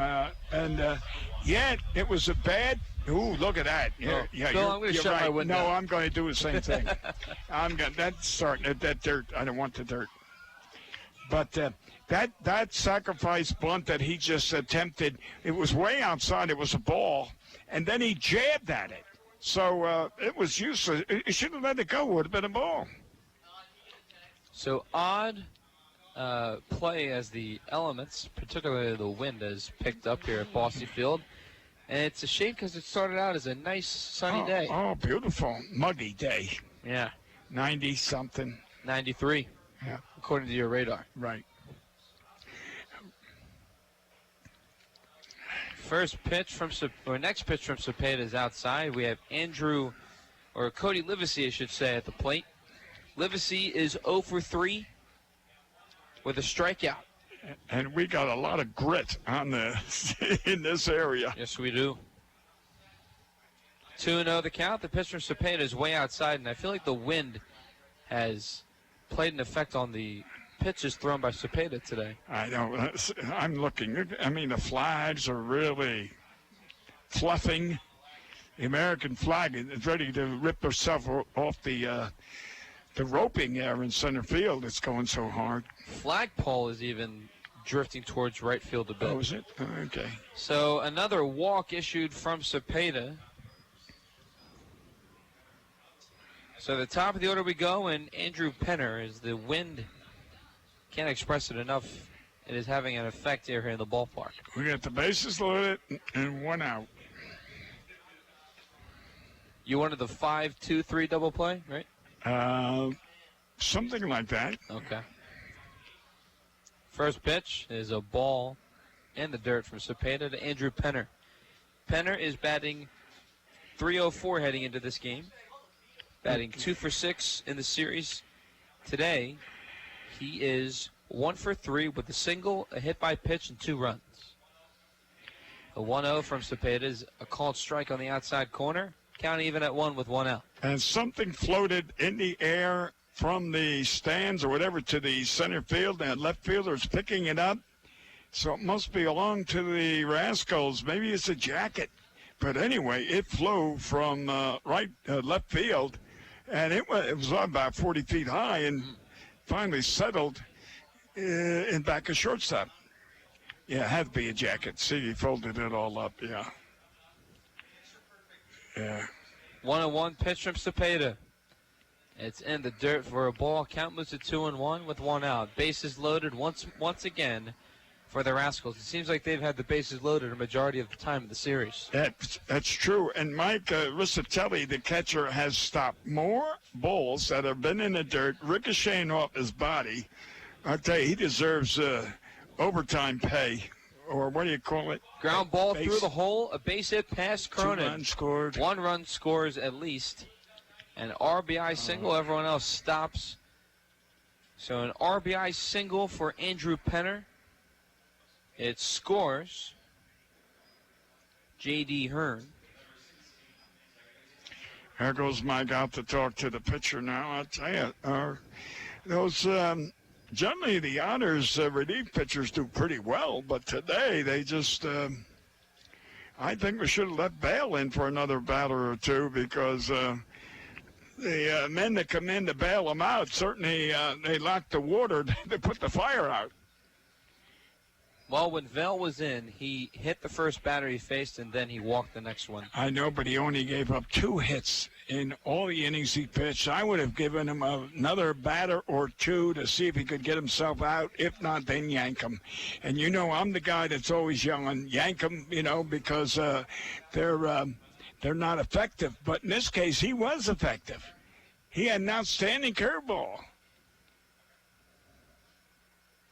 1 out. Another run was scored.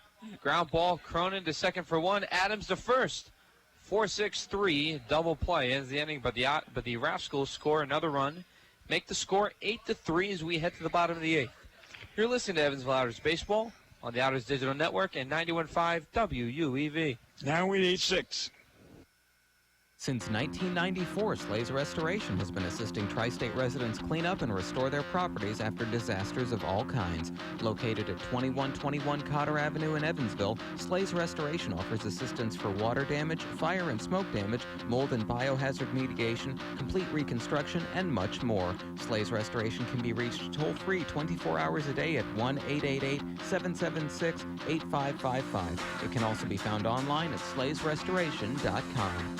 The 4th Annual Burdette Blues Festival on Saturday, July 6th at the Burdette Park Pavilion will feature some of the best blues acts in our area. There'll be barbecue, food trucks, and a beer garden.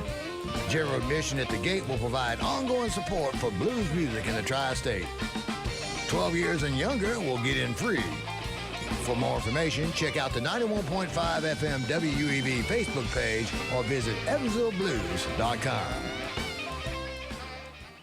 SRG Global, a Guardian company, would like to wish the Evansville Otters the best of luck in today's contest. Founded in 1932, SRG Global is one of the world's largest manufacturers of chrome-plated plastic parts for the automotive, commercial truck, and household appliance industry. Located locally at 601 North Congress Avenue in Evansville, SRG Global can be found online at srgglobal.com.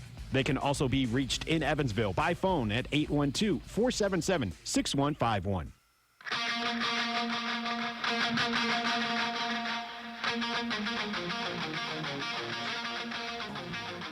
Welcome back to Evansville Otters baseball. Dave Nguyen and Bill McCune on the call. 8-3 the score in favor of the Rascals.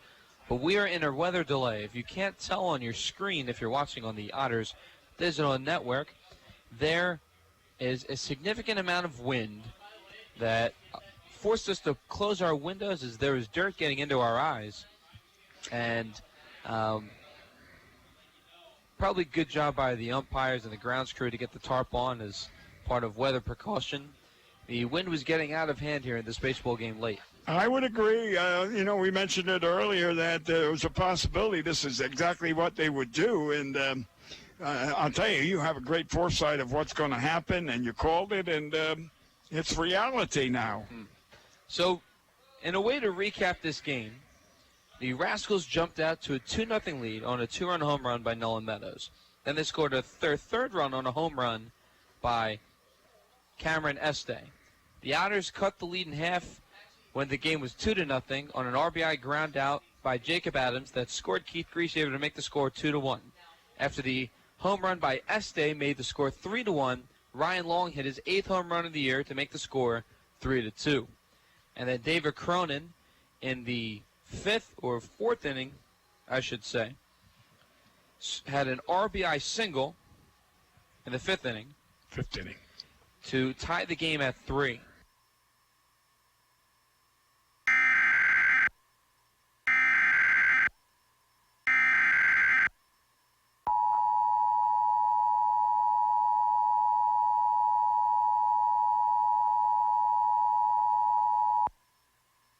The National Weather Service in Paducah has issued a severe thunderstorm warning for southwestern Spencer County in southwestern Indiana, Henderson County in northwestern Kentucky, Davis County in northwestern Kentucky until 8:15 p.m. At 7:40 p.m., severe winds out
York City, July 10th, the Can-Am League Frontier League All-Star Game.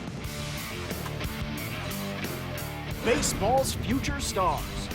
Plan your trip now. Baseball in the Big Apple. Get your tickets now at rocklandboulders.com.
New York City, July 10th, the Can-Am League Frontier League All-Star Game.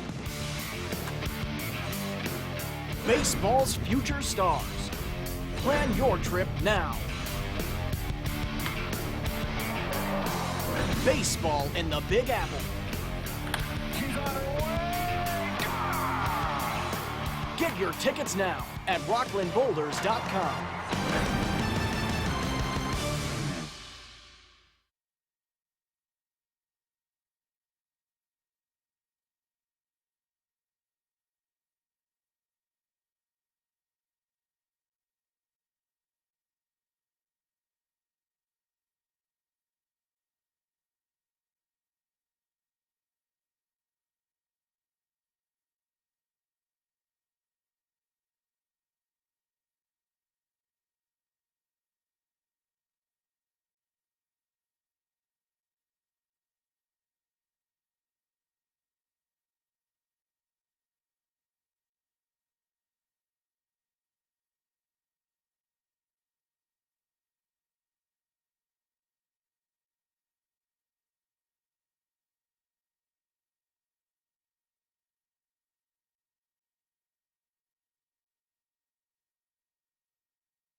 New York City, July 10th, the Can-Am League Frontier League All-Star Game.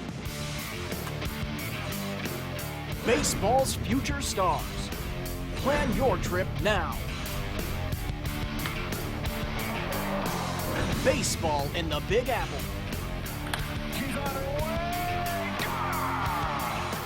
Get your tickets now at rocklandboulders.com.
York City, July 10th, the Can-Am League Frontier League All-Star Game. Baseball's future stars. Plan your trip now. Baseball in the Big Apple. Get your tickets now at rocklandboulders.com.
New York City, July 10th, the Can-Am League Frontier League All-Star Game.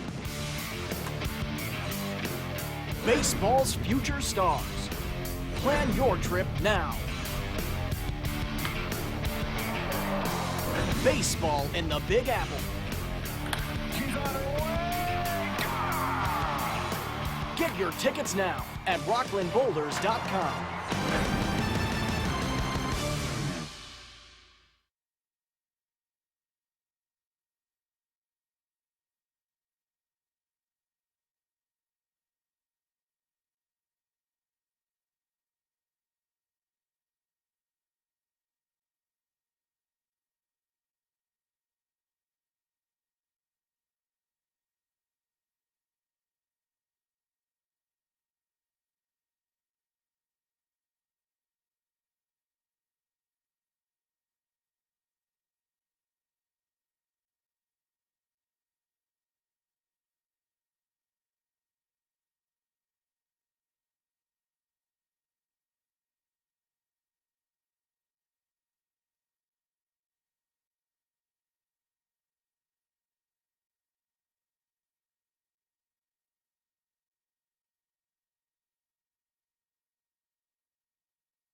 New York City, July 10th, the Can-Am League Frontier League All-Star Game.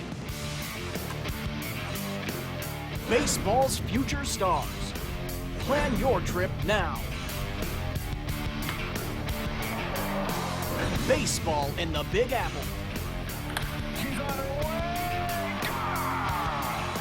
Get your tickets now at rocklandboulders.com.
York City, July 10th, the Can-Am League Frontier League All-Star Game.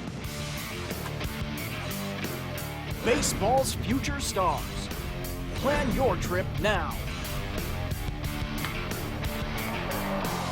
Baseball in the Big Apple. Get your tickets now at rocklandboulders.com.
New York City, July 10th, the Can-Am League Frontier League All-Star Game. Baseball's future stars. Plan your trip now. Baseball in the Big Apple. Get your tickets now at rocklandboulders.com.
New York City, July 10th, the Can-Am League Frontier League All-Star Game.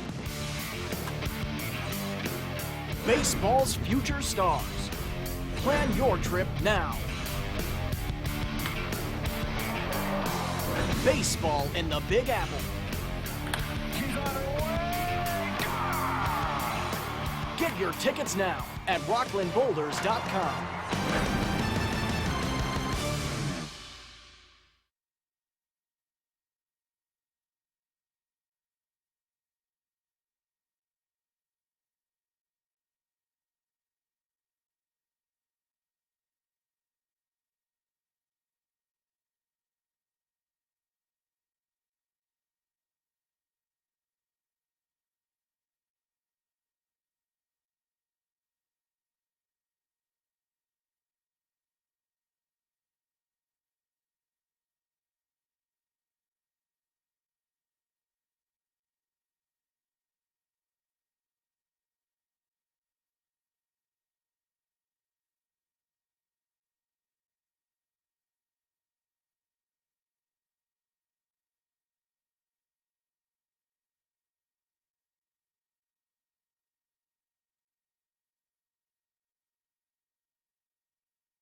York City, July 10th, the Can-Am League Frontier League All-Star Game. Baseball's future stars. Plan your trip now. Baseball in the Big Apple. Get your tickets now at rocklandboulders.com.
New York City, July 10th, the Can-Am League Frontier League All-Star Game.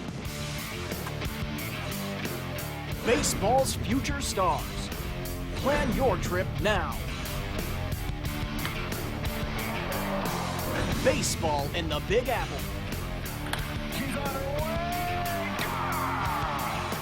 Get your tickets now at rocklandboulders.com.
New York City, July 10th, the Can-Am League Frontier League All-Star Game. Baseball's future stars. Plan your trip now. Baseball in the Big Apple. Get your tickets now at rocklandboulders.com.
York City, July 10th, the Can-Am League Frontier League All-Star Game. Baseball's future stars. Plan your trip now. Baseball in the Big Apple. Get your tickets now at rocklandboulders.com.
WUEV, Dave Nguyen and Bill McCune here right next to me. The game has been called final, and I believe the final score would be 7-3 in favor of River City. That's what it is. The last run don't count because it's not a full inning, and that was called. So, yes, it'll be 7 runs, and I believe 6 hits. I stand to be corrected. Yes, 7 runs on 6 hits. They have gotten more runs in all 3 games. They've gotten more runs than they've gotten hits, and they won 2 out of the 3 games. So right now the Rascals are 4-2 against the Otters. Right. And the Otters, they win the homestand, but they lose the series against the Rascals. So they finished the homestand 4-2, but could have been 5-1 after today's performance. And we, unfortunately, the loss goes to Tyler Vale, but he pitched a really good game. It's just that the 2 hits he allowed were home runs. Yeah. Other than that, I think he pitched a beautiful game. And I know they yanked him, and unfortunately, 5. When he left, there was 2 runners on base. And when the relief pitcher came in, gave up the base hit, those 2 runs were charged against Vale. So he gave up 2 hits, but he gave up 5 runs. It's a shame. So the Otters won't return home until after the All-Star break. Bill, I hope you enjoy your 4th of July weekend and all of next week. And the Otters will try to leave the All-Star break on a winning note as they head to Gateway for 3 innings, followed by a 3-game set with these same River City Rascals as they start a 6-game road trip on Tuesday. First game will be, I believe, at 7:05 in Sauget, Illinois. Checking my calendar once more. First game at 7:05 in Sauget, Illinois, between the Otters and the Gateway Grizzlies. Now, the last time the Otters played the Gateway Grizzlies, they had a day-night doubleheader that started at 5 o'clock in the afternoon, and the game 2 ended at 2 o'clock in the morning. Well, you're going to, you've been there already, and you'll find out that right field is a short porch. Left field is short, too. Well, yes, but I mean, right field is about 200 feet. And, right field, I think, is like 235. Yeah, and then you go up that little hill. It was like a 4-foot barrier or something. And interesting, the other day I was looking at history of the Otters, or the Frontier League, and surprisingly, the most home runs ever hit in this league was hit in Gateway. Really? Yeah, so I could see, you know, and Charlie Liss, one of the old-time Frontier League stars, played there, and of course I'm quite sure he hit most of his home runs. Charlie Liss has played in most games, got the most hits, scored the most runs, and there's not a category that he doesn't manufacture because, again, he played the longest. And anyway, home runs. But I found it interesting. I'm saying to myself when I read that, I said, no, naturally, all you got to do is say, oops, excuse me, and, oh, there it goes, over the right field wall. It's another home run. So I think there are two things to take away from this 6-game homestand. One, if the Otters are pitching well, they have a good chance to win. But their good pitching can follow sometimes the lack of hitting that they would like to have early in the game that eventually picks up later on in the game. I think that's what I've observed through these past 6 games. Well, in all 3 games of this series, the Otters have out-hit the Rascals. However, they haven't scored more runs. Right. So they've out-hit them, but they didn't outscore them. And the Otter pitching, unfortunately, wasn't there in this series. And even though, I'm going to say again, I thought Vail did a good job, so but he's on the losing end. Well, that'll do it from Bosse Field, an unfortunately rainy Bosse Field. But I think overall the Otters win the homestand. They 4-2 the record at home, but they wanted to win this series in particular to improve to 5-1 at home in this week. But they'll head on the road before the All-Star break, and they look to win both series, especially against these River City Rascals. The Rascals have taken 2 series against the Otters, and something that they want to build upon when they head back to O'Fallon, Missouri next Friday. Right. Well, let me put it this way. I won't see you until 12th, a Friday night, I believe it is, the 12th of July. Mm-hmm. You'll be on the road, Gateway, and as you said, River City. And then I'll be heading to Atlanta to visit my grandparents. You're going down there, so I want to wish you luck. Thank you. I wish you safe travel, and I look forward to both of us being back on 91.5 FM, University of Evansville, on the 12th of July. Absolutely, as well as the Otters Digital Network. It's a 3-game home series against the Lake Erie Crushers, a much-needed probably all-star break for those who aren't participating in the all-star game for the Otters. Much-needed rest is important for every ball player, and I'm sure the players not going to the all-star game will be well-rested. And I'm sure we'll hear, hopefully, a good report from Ryan, Taylor, Carlos, and Rob Calabrese, who will be participating in the All-Star festivities in New York. And I wish Mr. Cronin was one of them going to. But anyway, we all can have success at one time. So anyway, partner, have a good trip. You as well. See you back in the press room of Otterville. That's right. Hope you have a good 4th of July as well. Well, thank you. I hope my stomach's right, too. For Bill McCune and our radio engineer, Mr. Paul Bragan, I'm Dave Nguyen, signing off. Once again, final score here due to a rain delay and postponement. The game goes final as the Otters fall in the rubber match of the 3-game series against the River City Rascals by a final score of 7-3. I'm Dave Nguyen, signing off.